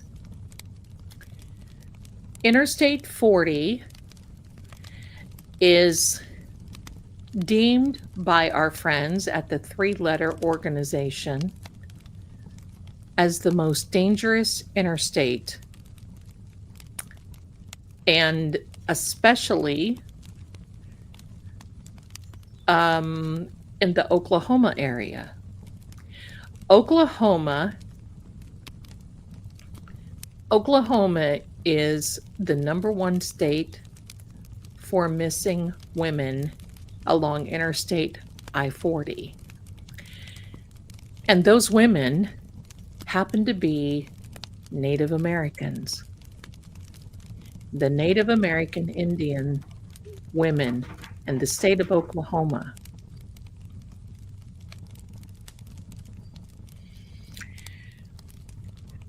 So I'm telling you that I-40, Interstate 40, is becoming more and more treacherous. If you happen to be, it's the truckers. They're saying that the truckers are the most, because there are stretches of Interstate 40 that do not have cell phone. If you break down, you're playing with fire. And they're saying that it is so horrible that they're saying that if you can now, don't travel by yourself, and don't travel by yourself with kids at night, because you're going to be in big trouble. And that's what they're saying. No PD. And that's the deal. There are lots of stretches of wooded areas along I-40, Interstate 40. It's just a long stretch. It's Interstate 40. And it's the ley lines. That's exactly right. It's the ley line of Interstate 40. And now when I do that in the Zeldon Codex, hello, this is Petey. Look at that belly. He doesn't miss a meal. In the idea, there's wooded areas. The wooded areas, my darling, have never been searched, never been gone into. They don't have the manpower. Get your tires checked, get your gasoline, get your water checked, your fluids checked, get everything checked before you go out. Now, I'm going to tell you a little story that I had on I-40, and that's when I was first on Facebook and decided that I just had to post everything everywhere, blah, blah, blah. I just got another car and I was in severe, what the heck is this? Oh, it's part of his flea collar that has come off. No, son. No. I was in Sevier County living near Gatlinburg, Tennessee. My home office was in Nashville. I would usually get up at 2 or 3 o'clock in the morning because I had a very nice car that would just tickety boom and sail right on through. And I waited a little longer. I waited until about 3 or 3:30 in the morning to leave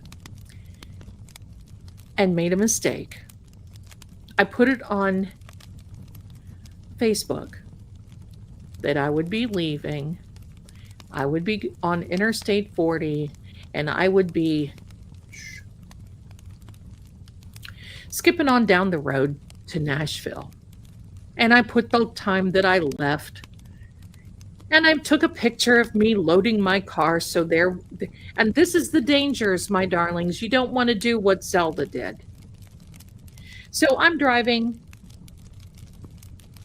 And all of a sudden, there's a car that comes up behind. And the car's obviously following me and getting very close and starting to flash its lights at me.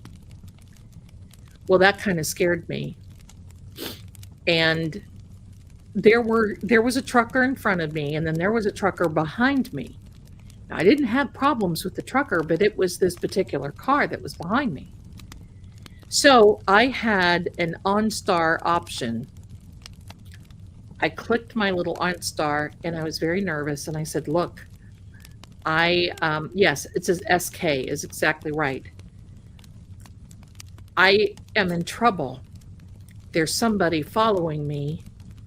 And they could tell, because OnStar is one of these, it's a satellite. They can tell you exactly where it is and, where you are and blah, blah, blah. So she said, you're coming up to an exit. If you can make it, because my friends, I was going about 90 miles an hour trying to get away from this and following these trucks. And evidently, the one truck behind this guy kind of understood and was communicating with the trucker in front of me. So the trucker in front of me moved over quickly to the left-hand lane and kind of flashed its lights. So I knew he was flashing me to go on and get past him, because I also knew there was an exit coming up. I missed the exit. We were going too fast and I would have wrecked if that would have happened. And I didn't want to do that. So just as that car behind me started to speed up and wanted to come, that guy started just veering right over to the right to protect him. Well, this car zippity-doo-don right on around. So we're going down this road, and all of a sudden this trucker comes up behind and comes around, going around, and I slowed down enough that he could get around. And then the guy, it was all strategic. The bottom line is these truckers boxed me in because they knew this guy was trying to stop me. and they could see I was by myself. So the lady on the kept saying, you know, we have a statey coming, which is a highway state patrol from Tennessee. We have a statey coming. They're asking, there is another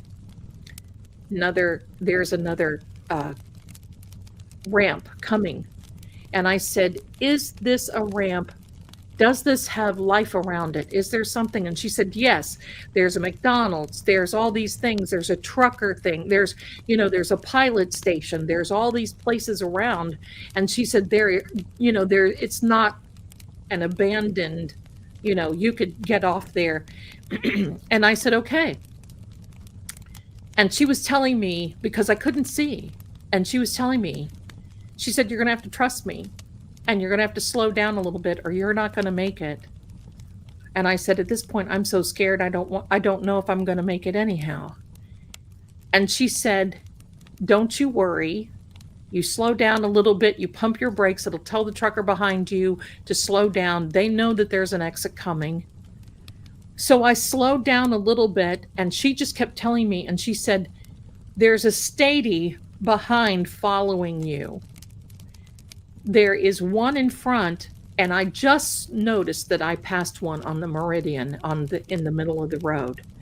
And she said, he will be coming up, and she said, there is one now parked at that ramp to get off of I-40.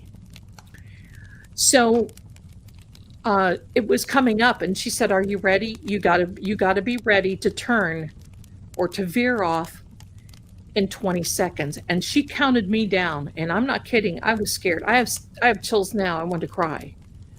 She counted me down, and she's like, okay, Zelda, here we go.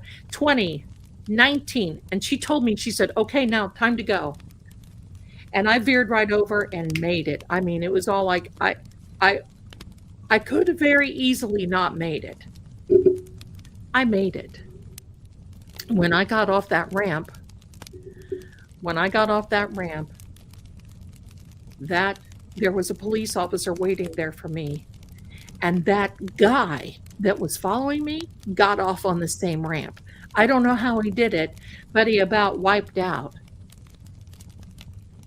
So we were going up into the ramp, and there was a police officer there. And the moment that guy behind me got off on that ramp, it was like, I don't know where they came out of.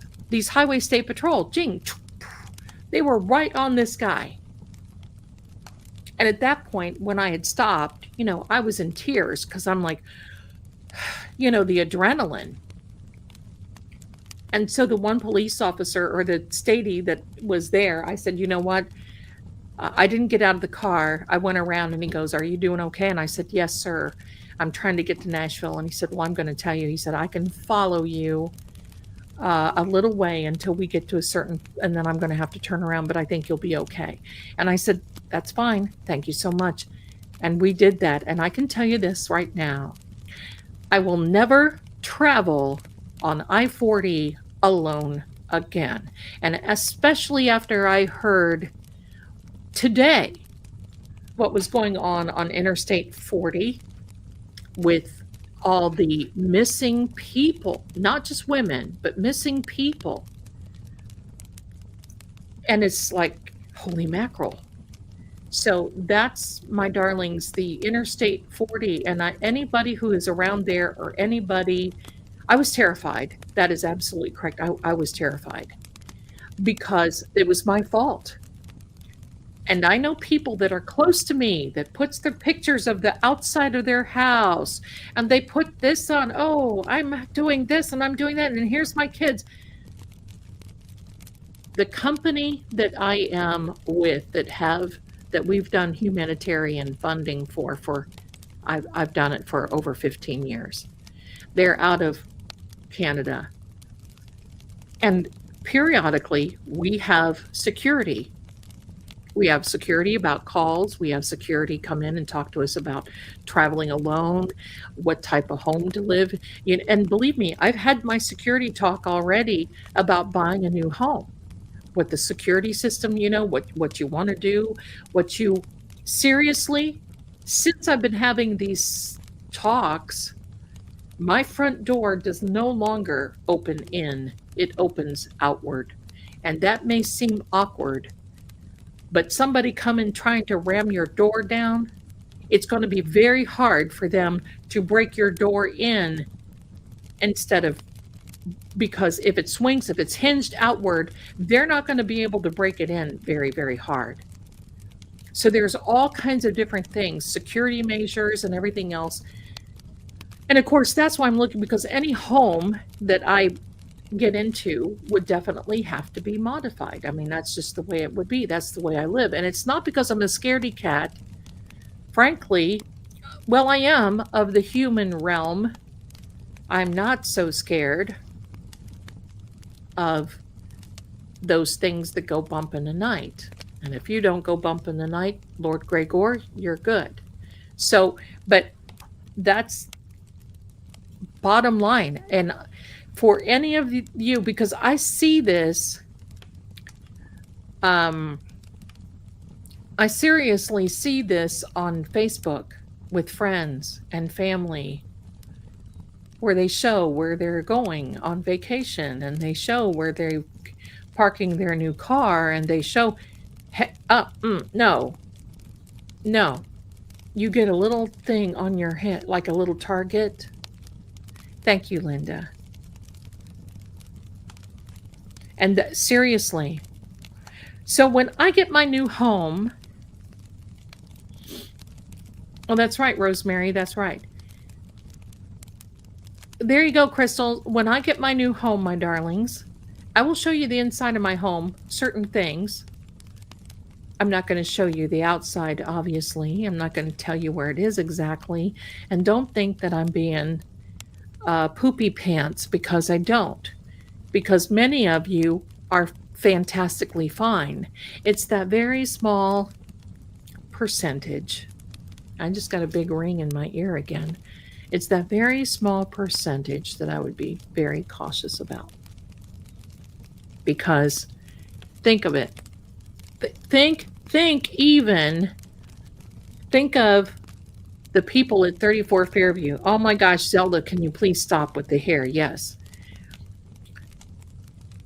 You think about the people at 34 Fairview. Everybody knows about them. Even the little Amityville house. What is it? 212. They changed the address thinking that nobody would. Oh, not like we don't know that house. They changed the windows from the cat eye windows to the regular windows in the top of the house. Hello, we know that house. But think about that. Those people, only because of what happened there, have to have protection, and they have to, I mean, they are but do I blame them? No, because you just don't know. The house that Christopher Watts lived in Colorado has been, or had been, for sale for quite some time by the new owners, and they left.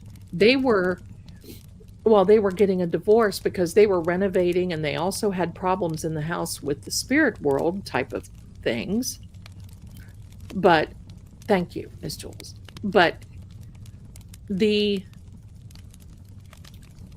people, and when I talked to the realtor, a real estate agent was what I was going to say. When I talked to the realtor, and when I talked to a police officer, he said these people that lived there, he said there would be people on their porch taking pictures of the inside. They didn't care. People would jump the fences. How do people do that? I just don't. I'd be scared. I mean, seriously, I'm a wiener when it comes to that. You don't violate somebody else's property or rights or anything else like that. You go and you do your thing, and you mind your own beeswax, and goodbye. That's it. That's Milmy.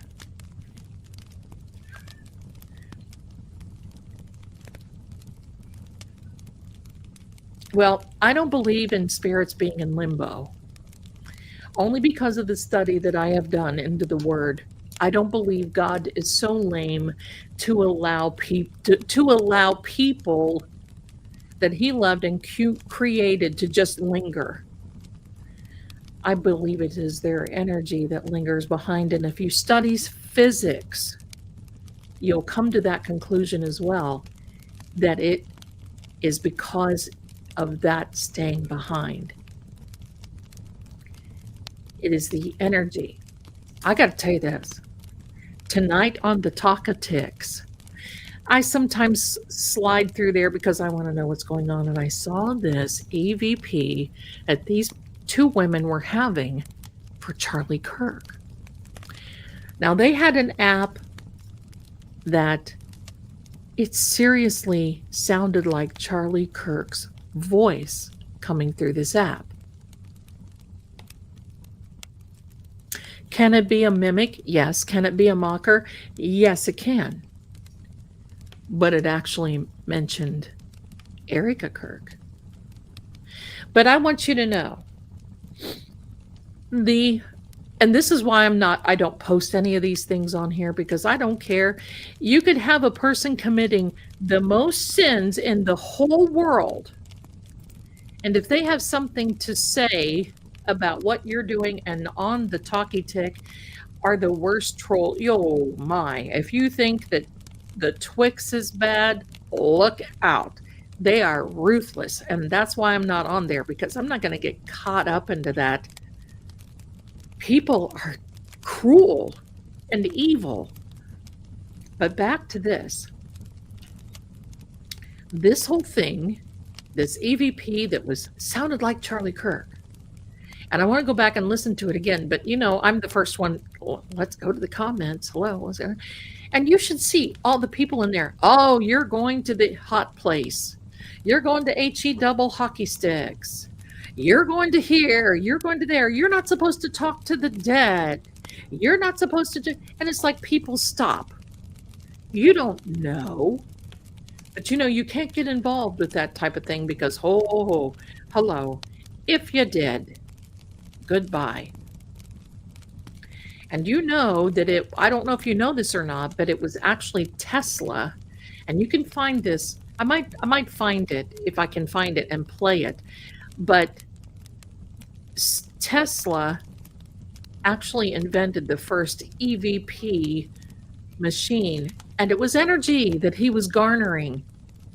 And you could hear these voices, and it freaked him out. It might not have been Tesla. I'm sorry. It might have been Edison that did it. I think it was. I think it was Thomas Edison that did it. Whoever one it was.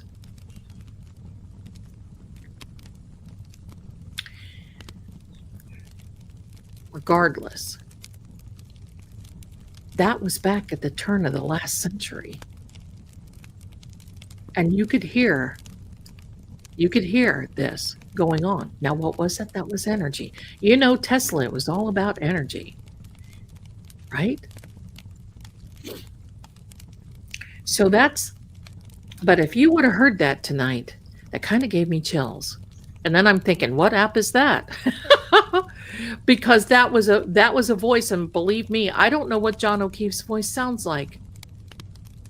But I would certainly I want to in the QT find out what app they were using, because they were paranormal people, that they weren't just playing around. But I just kind of feel like people, if somebody has a big hello, PD. If somebody has a big opinion like that, you know what? Now, this is going to be my motto. Ready? Please feel free to fornicate thyself, and thou steed in which thou hast ridden in on. It's all you can do. It's all you can do. I would love to hear that real voice. I'm going to research it. Because, see, here's the thing. I don't call back spirits. I don't want to talk to the dead. Because that kind of thing, quite frankly, it can lie to you. You don't know who it is. It can lie to you. But energy doesn't lie. The numbers don't lie. Energy doesn't lie.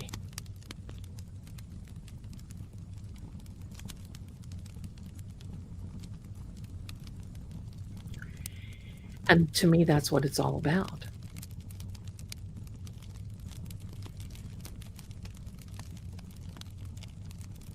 There you go. See? See, I don't say those big words. I don't drop those things because to me, it just goes against my grain.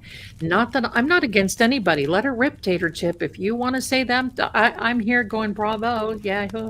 But it doesn't fit with me. Because if I start dropping F-bombs and everything else here, you're going to say, ooh, that looks so out of character. And it is. But saying it in quite a lovely accent of someone fornicating themselves, and thou steed in which thou hast ridden in on kind of eases that pain a little bit, don't you think? But it still gets the point across. But I feel bad for these people. I'm going to try to find it again. I'll see what happens. But you know what? Listen, I'm going to tell you this. I'm seeing this here. I'm going to say this. I love people, but I love my animals. And if you show me a movie where an animal or a little kid gets hurt, I will bawl like a baby and I will raise up. There will be, whatever. But you give me somebody that's being a jerk, flatten them. Let it go. Oh, hello, my darling. Look who's here. Look who's there, my darling. Hi, Richie, my darling. How are you? I'm so happy to see you. You've been working on these videos so hard. And you, my darling, they are amazing. I want you to know. They're amazing. And of all things, that English accent that Richie's for microdot for. Oh, hello. You had me at hello. Yes, I love it. I'm so happy to see you too, Richie. Thank you for dropping in. I just love, and for those of you who are on Patreon, Patreon is where it's at when you want to see Richie's. You'll be the first. He drops them on Patreon first. Bravo work, top shelf. He's the one for me. And after this whole thing, we get the holidays done, and, there's going to be some big things coming. I'm going to head up there, and I'm going to meet with Richie. I'm going to take him by the little hand, and I'm going to say, now it's time to ghost hunt. Get your cameras ready, baby, because we're going. And that'll be a lot of fun. I can't wait. But of course, it will be based on Richie's schedule as well. But that'll be a lot of fun. We're going to go ghost hunting. That's right. Amen to that. We're going ghost hunting. You're going ghost hunting. I don't know, Richie. Earlier we were talking about. Give me a second, because I've got a DoorDasher coming.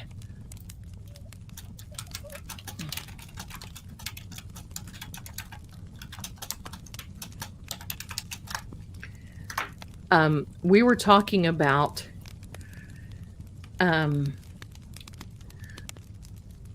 going to 34 Fairview when it's all over.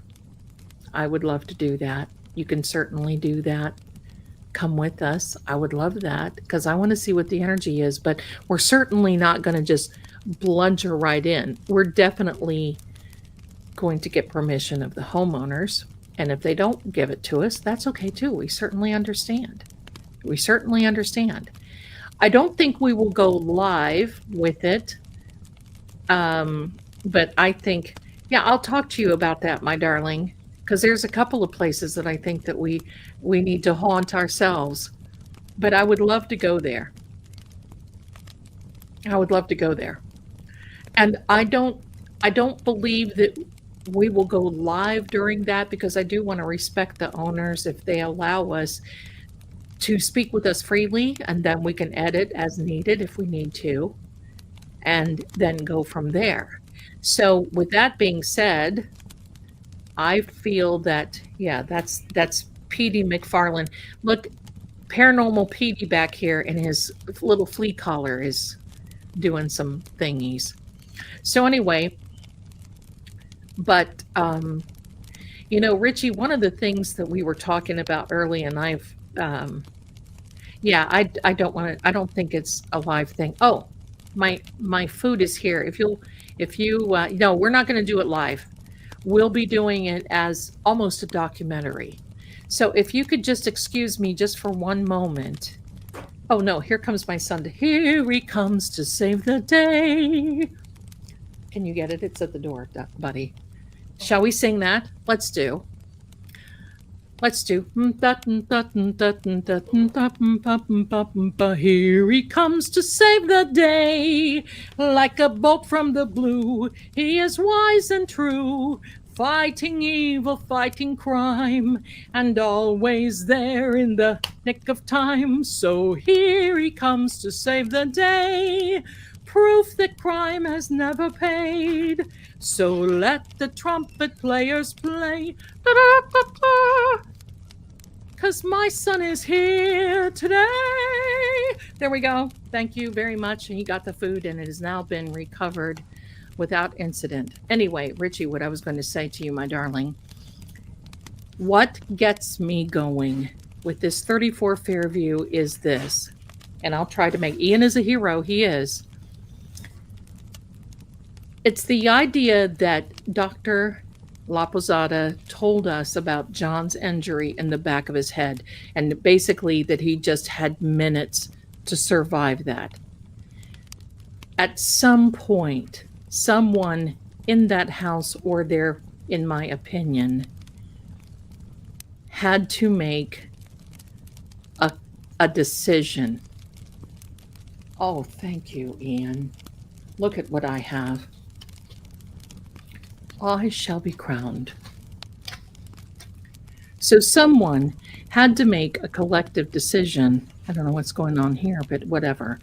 They had to make a collective decision to say, we can either help John and we can call 911 and we can help him live, or if he lives and he testifies, then we're all going down. I got a Dr. Pepper. Then we're all going down. That makes me sick to think about that. Yeah, if you want to put a crown in the chat, we all know who it is. Captain Jerry says she was hoping that I would get a crown. Well, listen. But that whole thing right there about this whole case, who came up with that idea and who made that decision to wield the final blow to John? I shudder to think. I kind of sort of have an idea who it is. I'm not going to say because, well, hello. And look, it is Burger King night. The order is complete. The Queen is here. What else could we want, right? Thank you so much. We have to smile and we have to laugh because there's so much going on in many court cases around us. We got to keep a good sense of humor, except for these bangs. They're not giving me good humor tonight. But the Queen has entered. So there we are. Burger Queen. It should say. Where's my marker? I'll fix that. I'll fix them. Dairy Queen, no. No more. Give me a second, my darlings. I have to get up to get my chow for now. Can you give me a second? I just have to get up and get my chow, and I'll be right back, okay? Talk amongst yourselves. I'm going to be dethroned just a minute so I don't lose that. Talk amongst yourself. We're going to take just a little bit of an intermission, and I will be right back. Big hugs to each and every one of you. Give me a second. Here we go.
Here we are back again. Thank you so much, my darlings.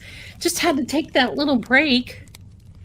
Don't want to be. Has anybody seen how Ian Runkle is doing? Anybody see how he's doing?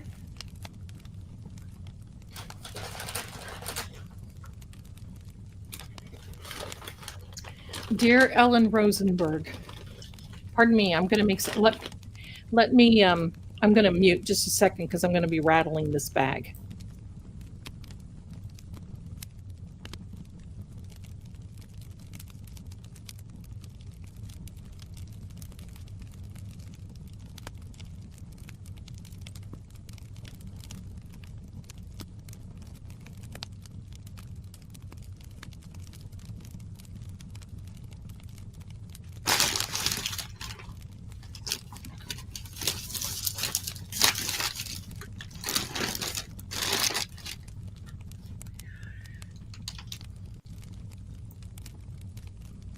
Oh, I guess I didn't mute after all. Duh, Zelda. I'm so sorry. I know that bothers a lot of buddies. I'm so glad for Ian. Listen, he is such a wonderful fellow. He's a, oh, give me a second. More rattling coming.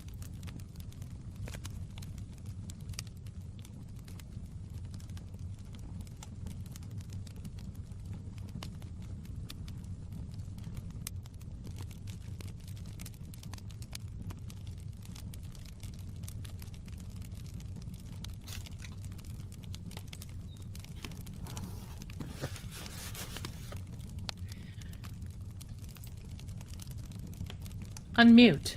All right. There we are. Thank you so much, my darlings. Onion rings. And I won't get through the whole thing. I always have them cut it in half for me. Contrary to belief, my mouth isn't that big to be taking such a large sandwich. Listen, we don't get this kind of thing often. And when my son said, "Do you feel like Burger King?" Ha, color me there. Hello, I even took my ring off. It's getting serious over here. And that, look at Paranormal PD.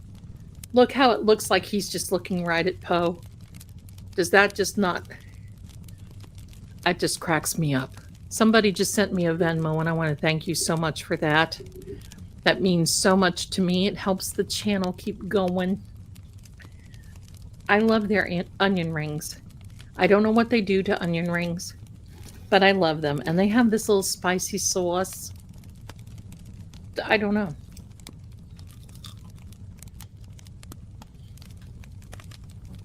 My kitties don't go outside. They won't come back. It's too dangerous around here for them.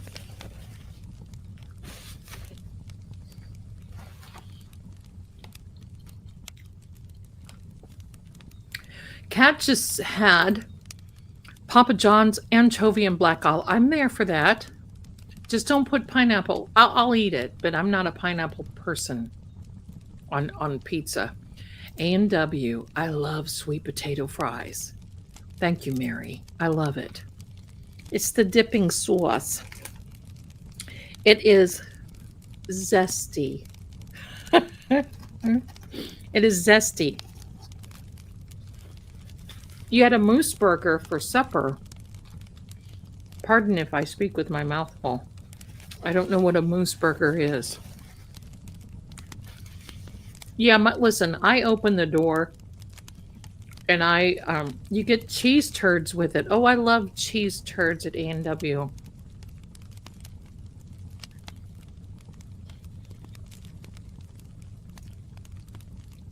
Moose meat?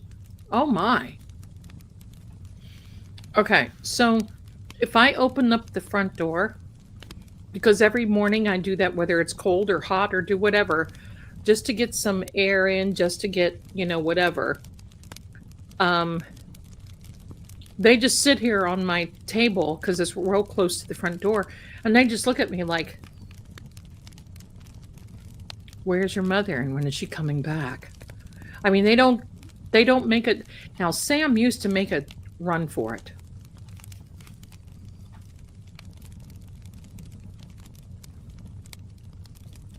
Culver's came to Florida and you haven't had the curds.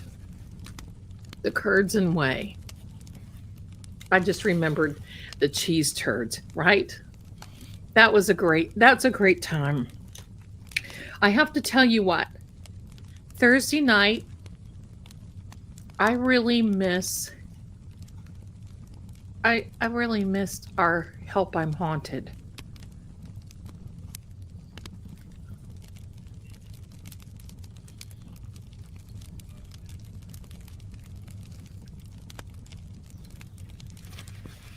Drusilla.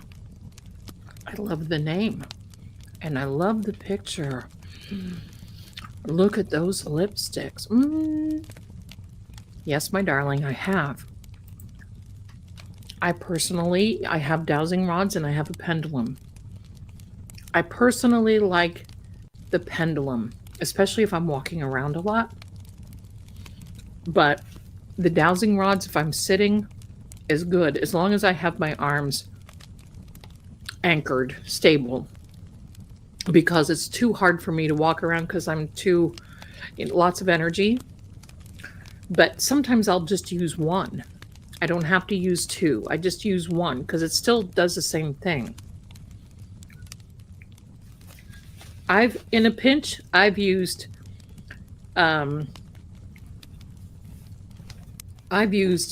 pencils. I've tied a string on a safety pin and pinned it on something else if I needed to use a pendulum. I've used a necklace. I mean, so it just depends. Oh wait, there we go. Need to put the little crown to the side, man. It's not stupid at all, Patty. Dowsing rods are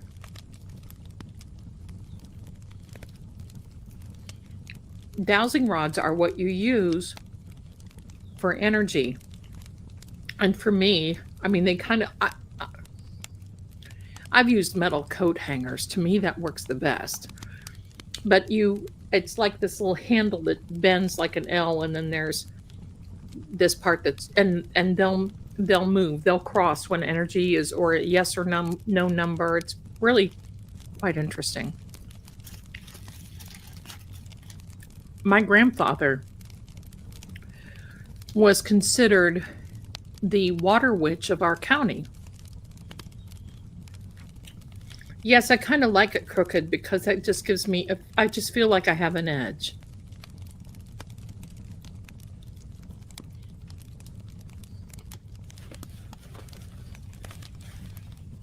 I'll tell you what, when I was in the missing persons gig, it was my pendulum that found more, because there's a certain way that I do it with a map. Thank you, Allison. I'm excited to come.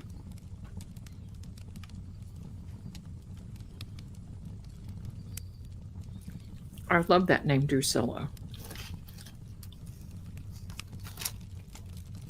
Tales from True Article. I think you meant Oracle or Article. Oh, my Sammy's just a little cold, but it's okay.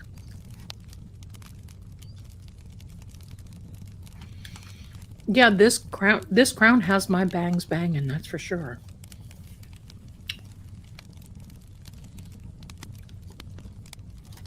Now I'm just sitting here talking and eating while I'm watching all of you talk. I wish we could be eating together. No, I'm the True Article of True Oracle. Oh, thank you, Mary.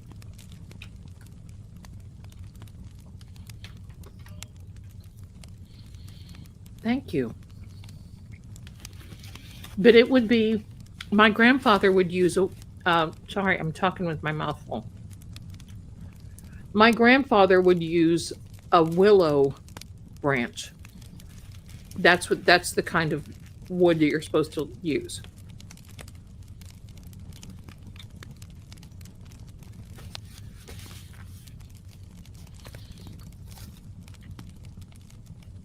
Well, Help I'm Haunted may be gone, but it is not forgotten. Zelda, can indoor cats get fleas? I've never protected. Oh, yeah. Hello. I'm in the South because you can bring them in when you go outside, and they will jump. You'll bring them in. But I salt my carpets, and all of a sudden we got a warm spell down here, and these guys just kind of. But when it's cold, they go dormant. So I'm cleaning my carpets constantly and washing their stuff. It's a thing.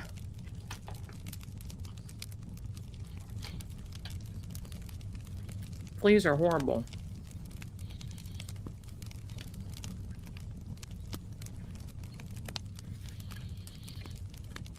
Yeah, the willow branch.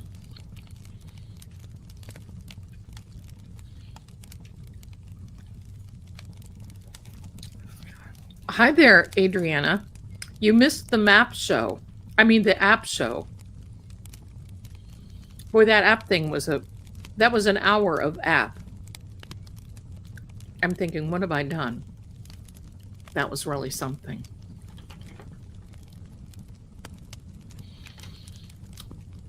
Oh, Drusilla, thank you. Welcome. I can tell you this. This is the first live that I've sat here and ate in front of you, I think, in 2 years. Please feel free to have a snack.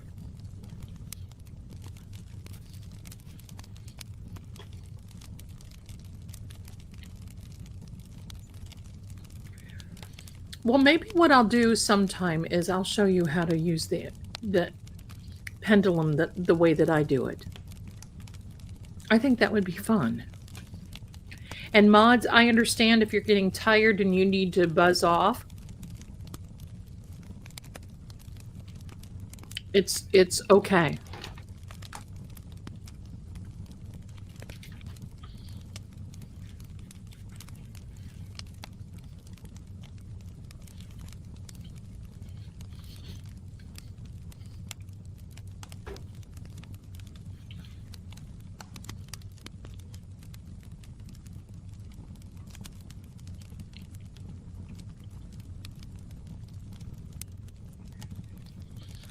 Okay, hold on, my darlings. Let me see. So, hi there. Oh, look, I love your picture.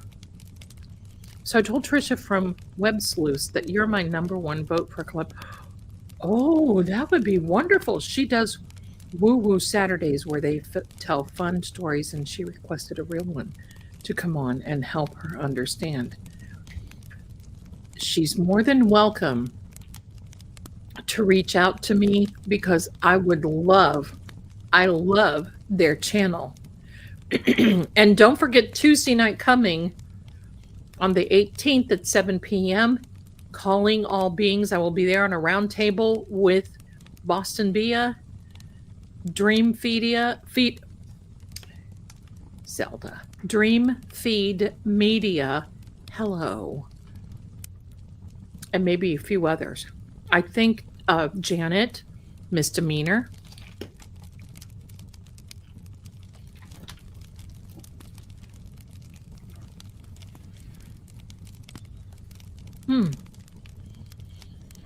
Yes, you can, Adriana.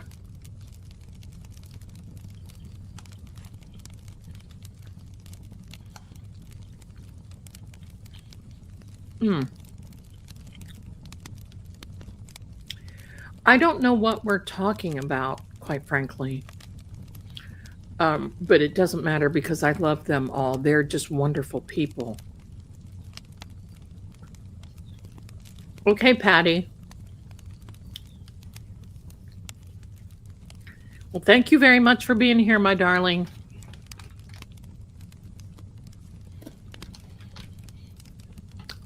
I'm not going to be live much longer.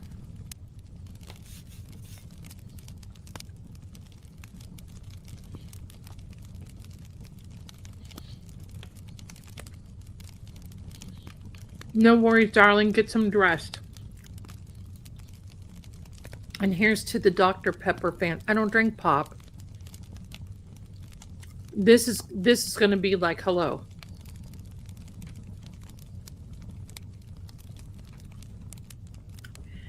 My pleasure always. Yes, I love Dream Feed. I can't even say why. Dream Feed Media. Grace is her name. I love her. And thank you so much for the Venmo. I will read it shortly.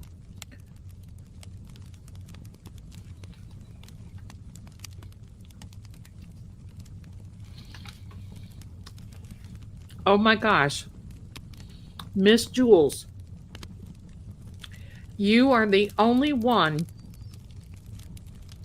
that I've seen in a long time say mowing.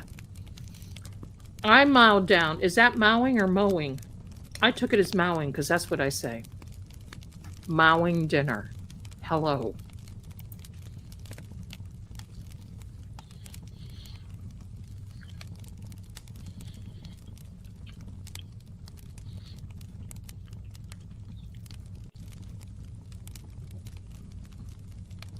Thank you so much, Paige, for coming in and sharing that. That is so awesome. Thank you. Thank you.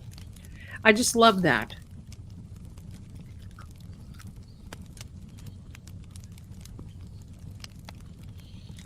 Yes, Madeline, that it was very good. Melanie has been so busy. I have asked her back, so we'll see what happens. Hi, Barb. Thank you.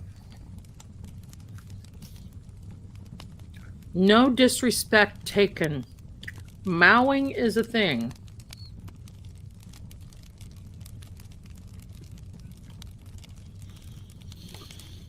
All I can remember is I think it was a number 4 where it moved.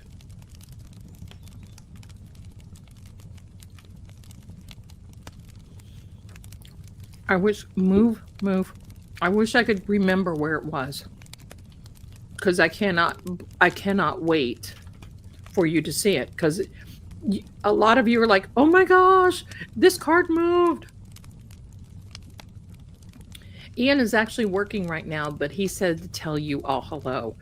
Shaggy Noodle is a noodle. Buzz off.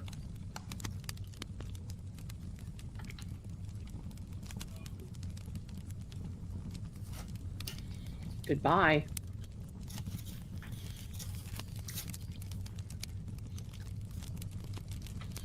Petey is a big weenie. Yeah, maybe so, Madeline. I have a lot of people to meet while I'm up there, so that'll be fine.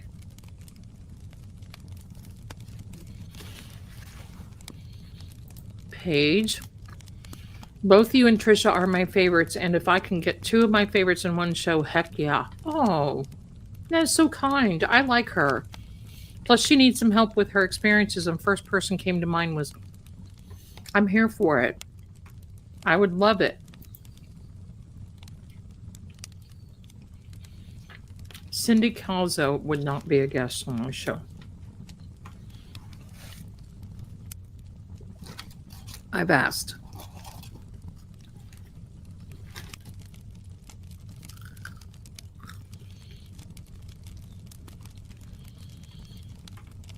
There are a lot of onion rings. I can't even get through them.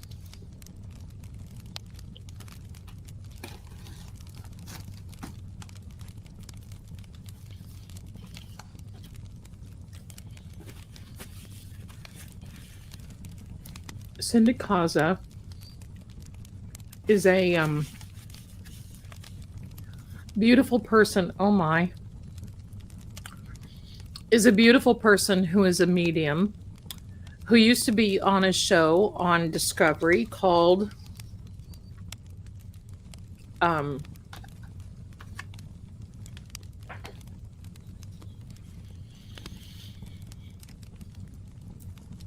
Holzer Files.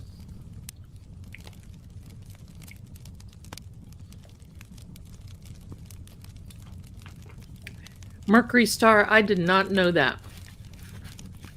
Because you know what? I'm very cautious about asking people who may or may not have had any experience with cards or anything like that, or there's a certain,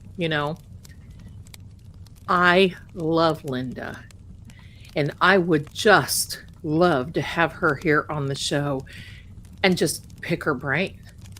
That's exactly. I'll tell you what I'd really like to do.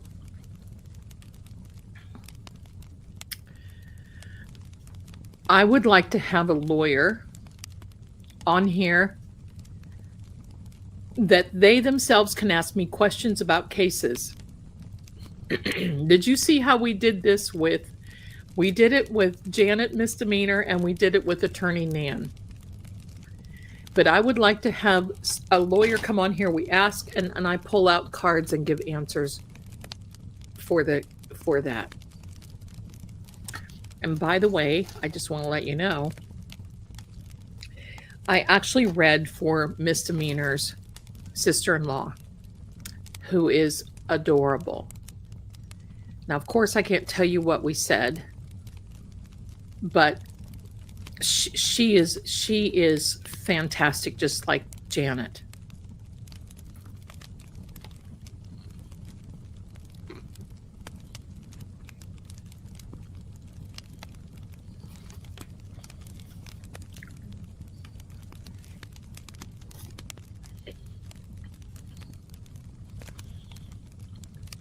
I did not know that Linda is representing Aiden in Jersey. She's top shelf.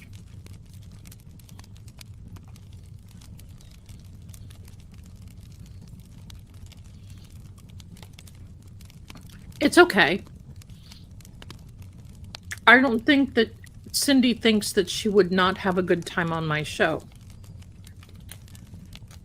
I just think that we're two different elements. We're two different. Look, I'm going to attack this other half of this Whopper with pickles hanging out. I have not seen the movie We.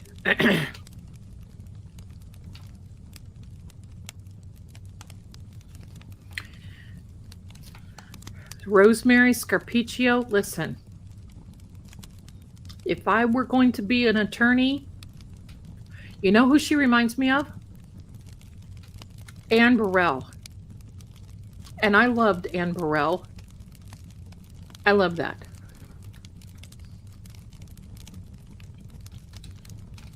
I think they are all wonderful in their wonderful way. They each have such talent. And with me eating with my mouth full, I apologize.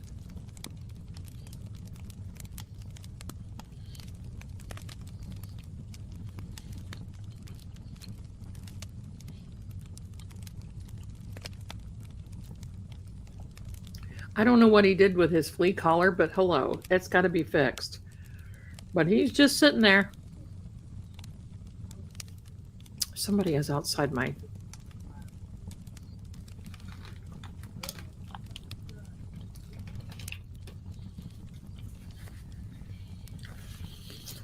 I love the bravery of the hair.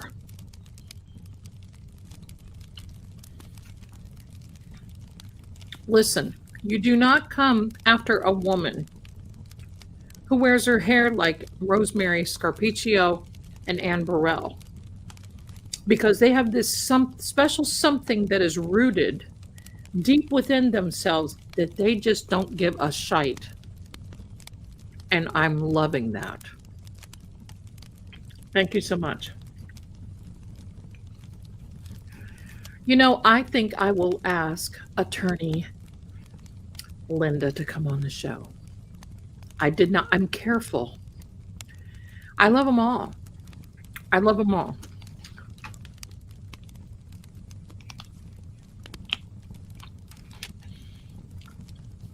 This sandwich is as cold as ice.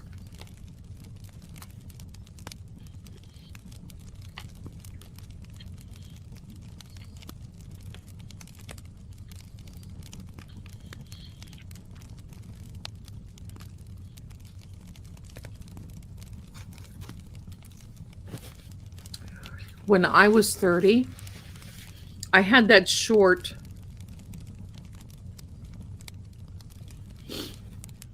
listen. I thought I was all that and a ham sandwich. Look, I had this, oh God. That is stress. That's a printer stress. I would love that. It's okay, Green-Eyed. How are you, my darling?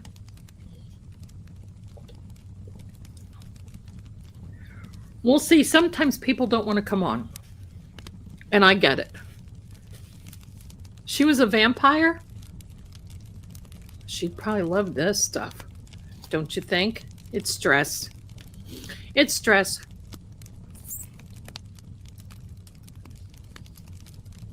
I'm doing good, my darling. Thank you for being here. I better cut this in half.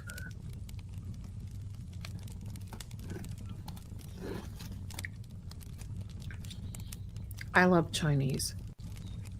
I love Asian food. It's the Mercury retrograde because it wasn't the printer. It's the idea that I've got orders that are out the gazoo for the numerology. And since my printer went down, because I'm not writing them in the books, because there's so much going, my hand won't handle it to write, because I just scribble hello. I ordered the eye swapper. Thank you. And it's living up to its name. But I'm hungry. Everything could go wrong today. Yeah, see, it's Mercury.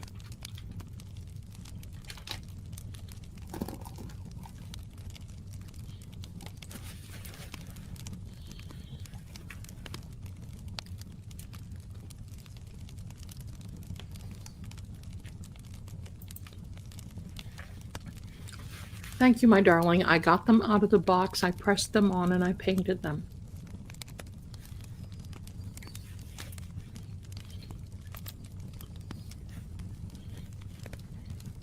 Because I will not go sit in a salon.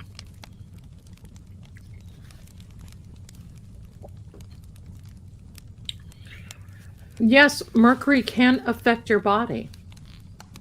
It certainly can.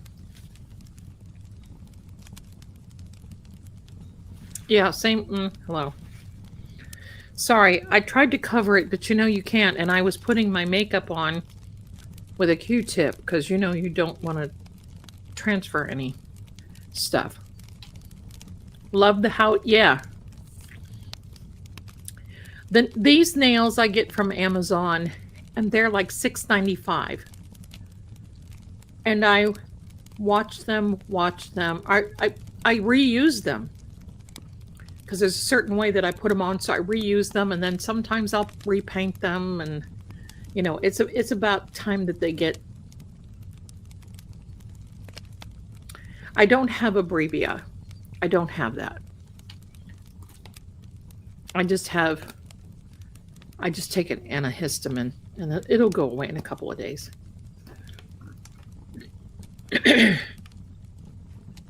Maybe I can drive by Proctor's house and see if I can catch a vibe. I can catch his vibe here. And believe me, I don't think Proctor is there in his house. There we go. Have it my way.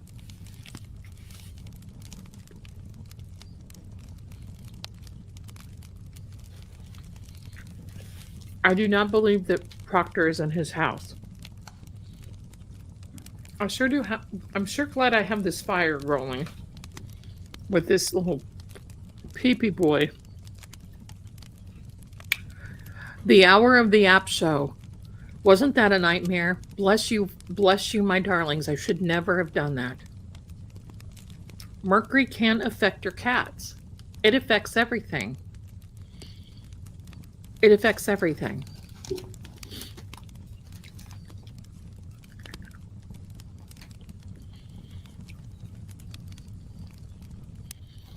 I kind of miss the Thursday night shows.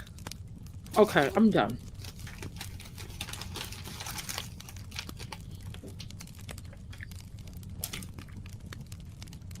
I hate to be so gross, but I just kind of feel like I'm picking at a roadkill right now. Goodbye. That was enough. Okay. Chinese nightmares. Let me see. Does it affect dogs too? Yes.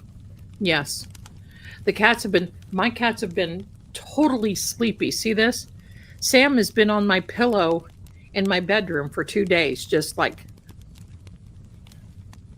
and I'm going in there and I tap her on the shoulder like, Sam, hello. Are you there? Hello, my darling. Are you there? Shh. Be very, very quiet. I got somebody outside. I hate condo living.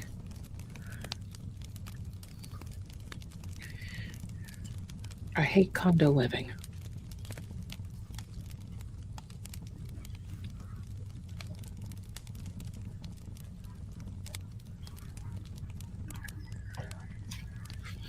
But even though I manifested the printer very quickly, and even though, it's very hard because I've got a lot of people are emailing support and saying, I ordered, and I know, but I promise you won't be upset. You'll be very satisfied when you get your little numerology report. So, I keep getting these. Lots of energy going. Lots of energy. Only 80 people are watching me eat. Well, there's actually a total of, on my end is 117 people, and then on Fate and Fortune, True Oracle is 70. I'm so blessed. I'm so blessed. I really am. I cannot tell you how blessed I am. Totally.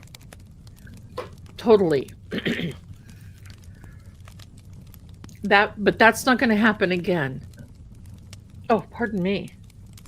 Thank you. Love you back. Love you. Look at this. It's time for a new mic. Look at this. This is like a dinosaur.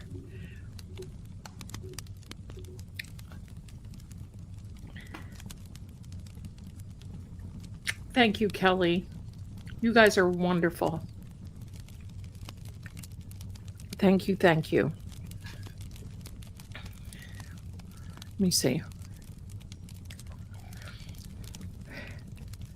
Jessica, bless you, my darling. Thank you so much for that very generous little Venmo you sent. Brooks. I got to tell you something about that movie. I know what that's from. Brooks was here. Yeah, I think it's from Shawshank Redemption.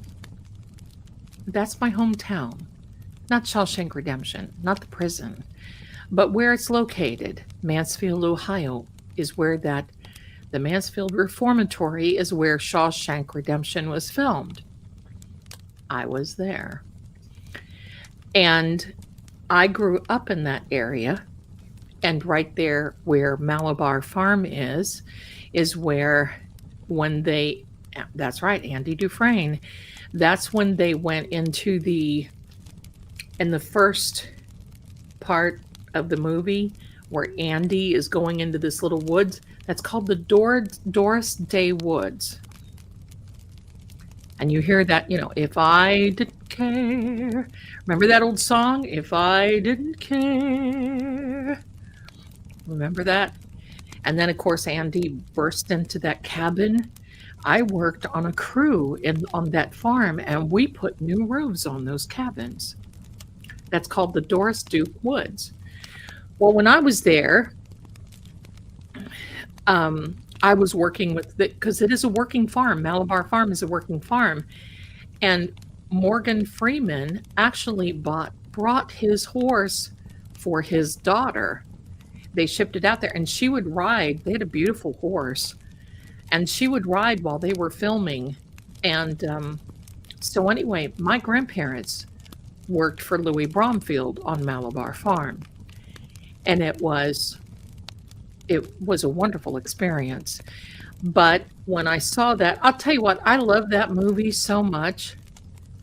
But all of that scenery where you see where red is going through, that's where I grew up. That's Lucas, Ohio. That's where I grew up.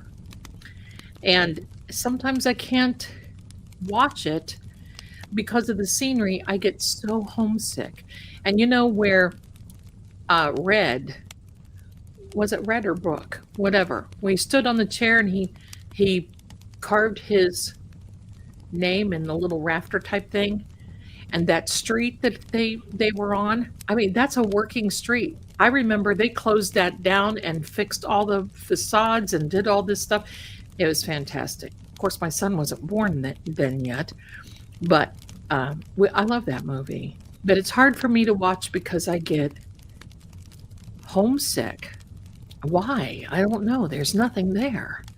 But it's the farm, it's the farm and all this other. Brooke was there, Red carved it after. That's right. That's right. Thank you, Kat. That's right. That's right. So but I love that movie. I think, have you noticed that they just don't make move? What's going on? Why aren't they making movies the way, I'm going to tell you what, these movies, Game of Thrones, Lord of the Rings, The Hobbit, all those, it's like, hello, I could not even think. And when I get moved, I'm probably going to take a week and just sit and watch everything. Even The Matrix, even, some of these good, and some good Westerns, absolutely. Where are they? Well, are they? I'll tell you why. Can I tell you why? Of course I can. I'm going to tell you why that no movies. Hi there, Shonaline. I'm going to tell you why. I'm seeing something saying there, dirty deeds, and they're done dirt cheap. Oh, I love that song. Anyway, it's because Hollywood is so filled with an evil presence, that there is no longer anyone who can think for themselves. Think about that. Nobody can think for themselves because they aren't themselves. Most of them have been replaced. Now listen. Most of them have been replaced.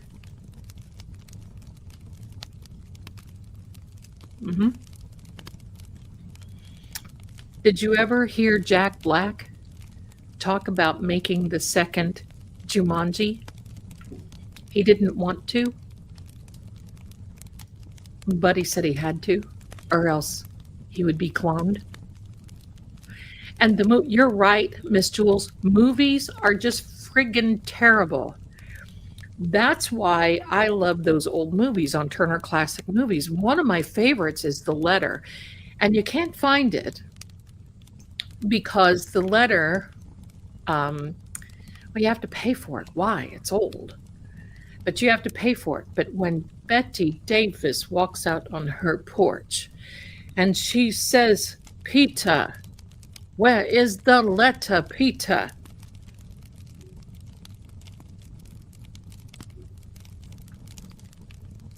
Right? I love those.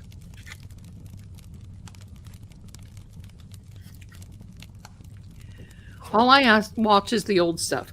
When I am done here tonight, I will round up, clean up, unbuckle, do my gig, prepare for tomorrow, say my little, clean out the litter box, do my, my nightly things.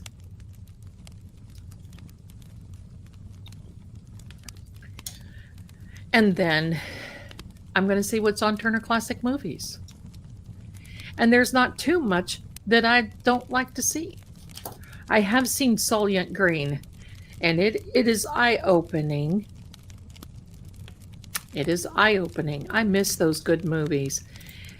Lady Zelda, my dad, hello, beautiful. My dad has been stuck watching A Night to Remember.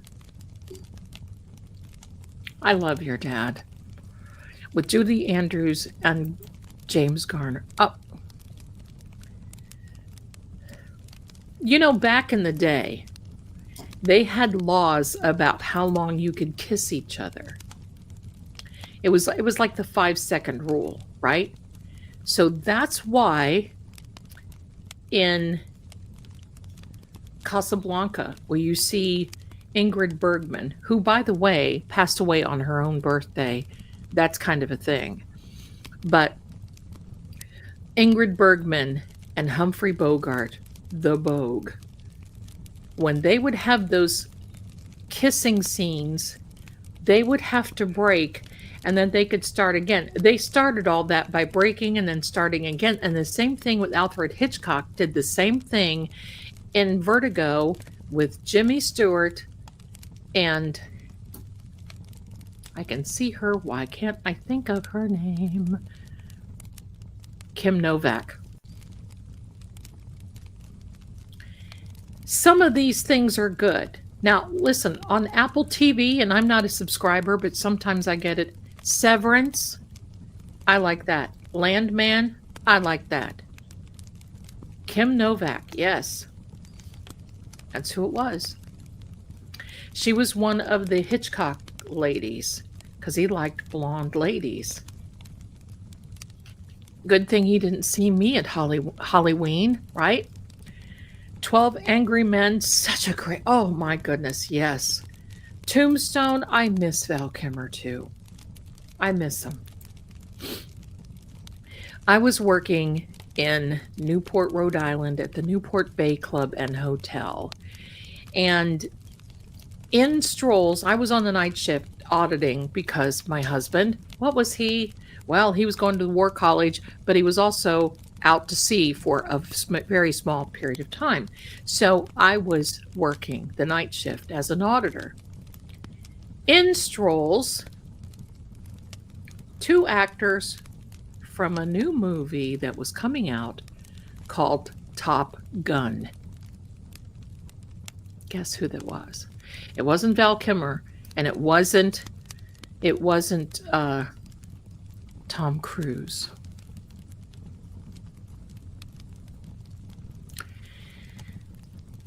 And when I saw this young lady, because she used to be on a soap opera, Another World, that I used to watch all the time. And I'm going to tell y'all who it is till you guess. You got to guess. The two people in Top Gun. And of course, she came in and she was just talking to me. She said, oh, and he went upstairs because they were together at that particular time. Goose. And who else? Goose was one. He went up, went to bed. Not Kelly. Not Kelly. So when not Demi Moore.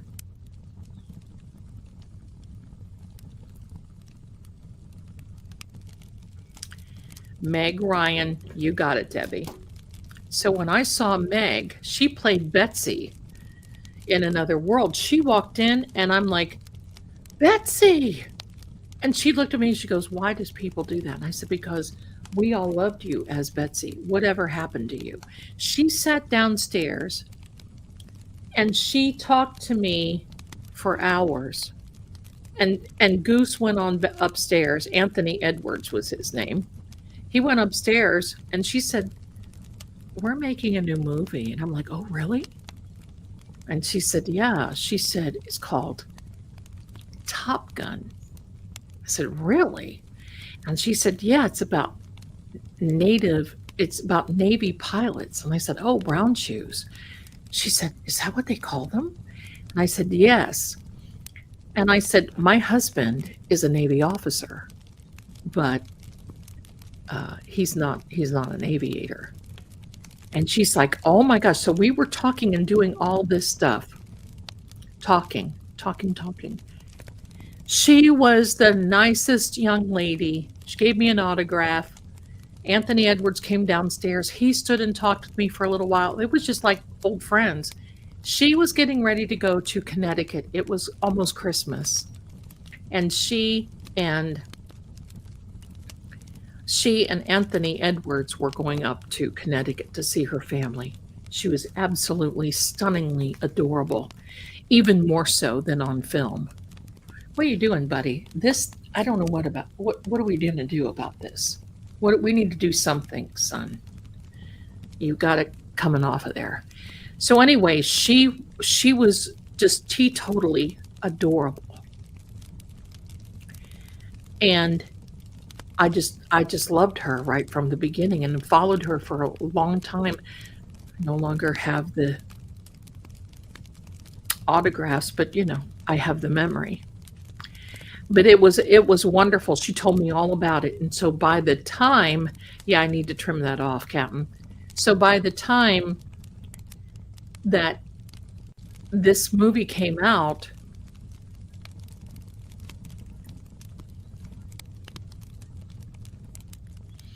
I was ready. But I'm going to tell you, I'm even a big Terminator fan. The original Terminator with Linda, what's her face? And oh my heck, she's going to be in Stranger Things. This last coming up, she's going to be in Stranger Things. Wow.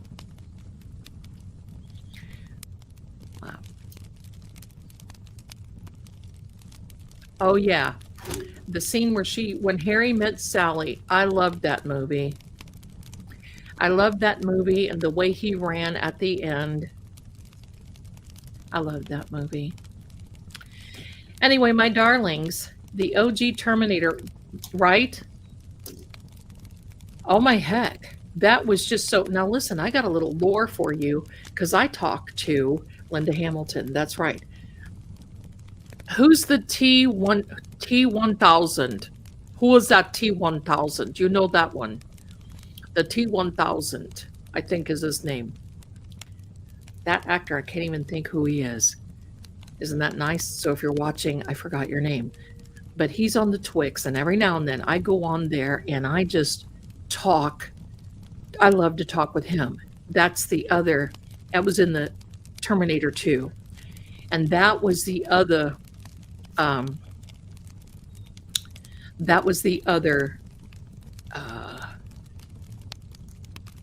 oh heck. That was the other Terminator, right? The one that got T1000. No, I'm saying that like Arnold, but it's another guy. It was the guy who dressed up like the cop. Well, he was the one who chased John Robert Patrick. That's his name. Thank you, Debbie. I'm talking like Arnold. But Robert Patrick, yes. I've said hello to him a few times. We've talked. He rides a Harley, goes cross country.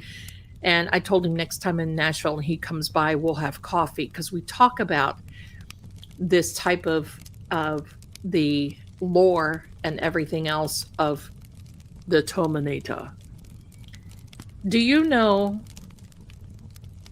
that when he was chasing that young man on that bike through the parking garage,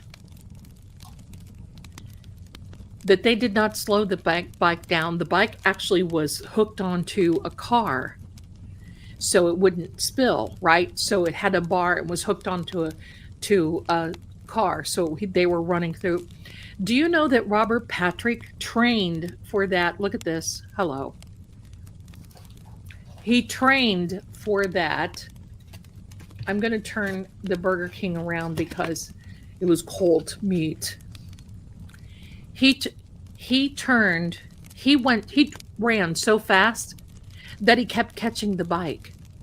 And they had to tell Robert Patrick to slow down.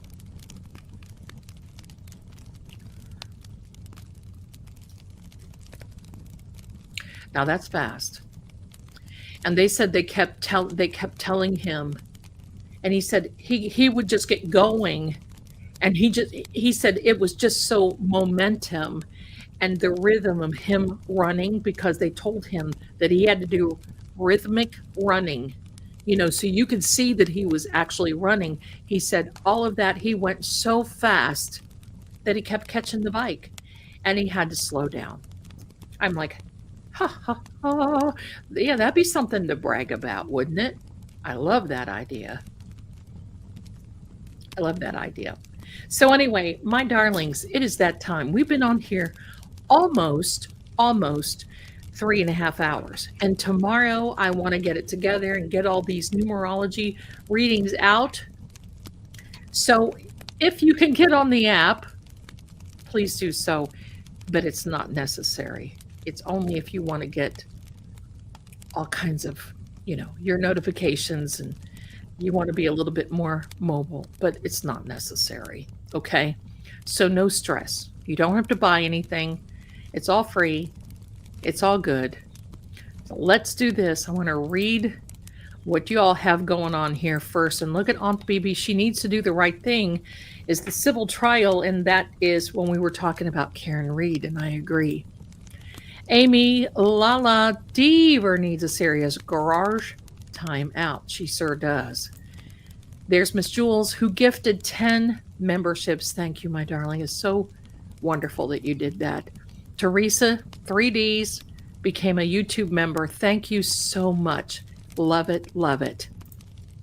Kat, thank you. Gifted 1 membership and gifted another membership. There were a couple of memberships that were on the other channel, and I am so sorry that I missed those. But if you're here now, I love it. Thank you so much for thinking of me, thinking of my gift on Venmo. Tomorrow is another day. Don't forget to be here. And look, there's another 5 coming from Miss Jules. Thank you. Thank you. Love it. Thank you. Thank you. Don't forget, Manifestation Monday, 7 p.m., because I'm going to teach you and hopefully have some makeup on. And I'm going to teach you all how to manifest quickly like that and why we can. I'm preparing some videos for Patreon. That's going to be awesome because I have the unredacted documentation for Amelia Earhart. We're going to look at some pictures. We're going to look at some different things. And I think that's going to be wonderful. And I have some ideas about that. And then we may be talking about Hollywood over there. We're going to be continuing to talk about Charlie Kirk. And we're going to do as much as we possibly can without getting ourselves in a big pile of doo-doo. So don't forget, Monday night at 7 p.m., Tuesday night at 7 p.m., we've got a good week ahead, and I want you all to enjoy your Monday, your Sunday. Hello, what day are we? Your Sunday. And I want to thank you for being here, as always, because you guys never disappoint. You always hang in there with me. You've always got my back. And thank you so much for being here. So for me, this guy, and for me, I just am so happy that you're here. May you always feel like a king and queen and never get Burger King when it's totally after hours. With that being said, my darlings, thank you so much. And I will see you again very soon. Much love to you. They'll tell you the facts are clear, but the truth always flickers between the lines. In every shadow, there's a secret that refuses to stay buried. Clues hide in symbols, and sometimes even fate won't show its hand. Voices echo not just from the living, but from the silence they leave behind.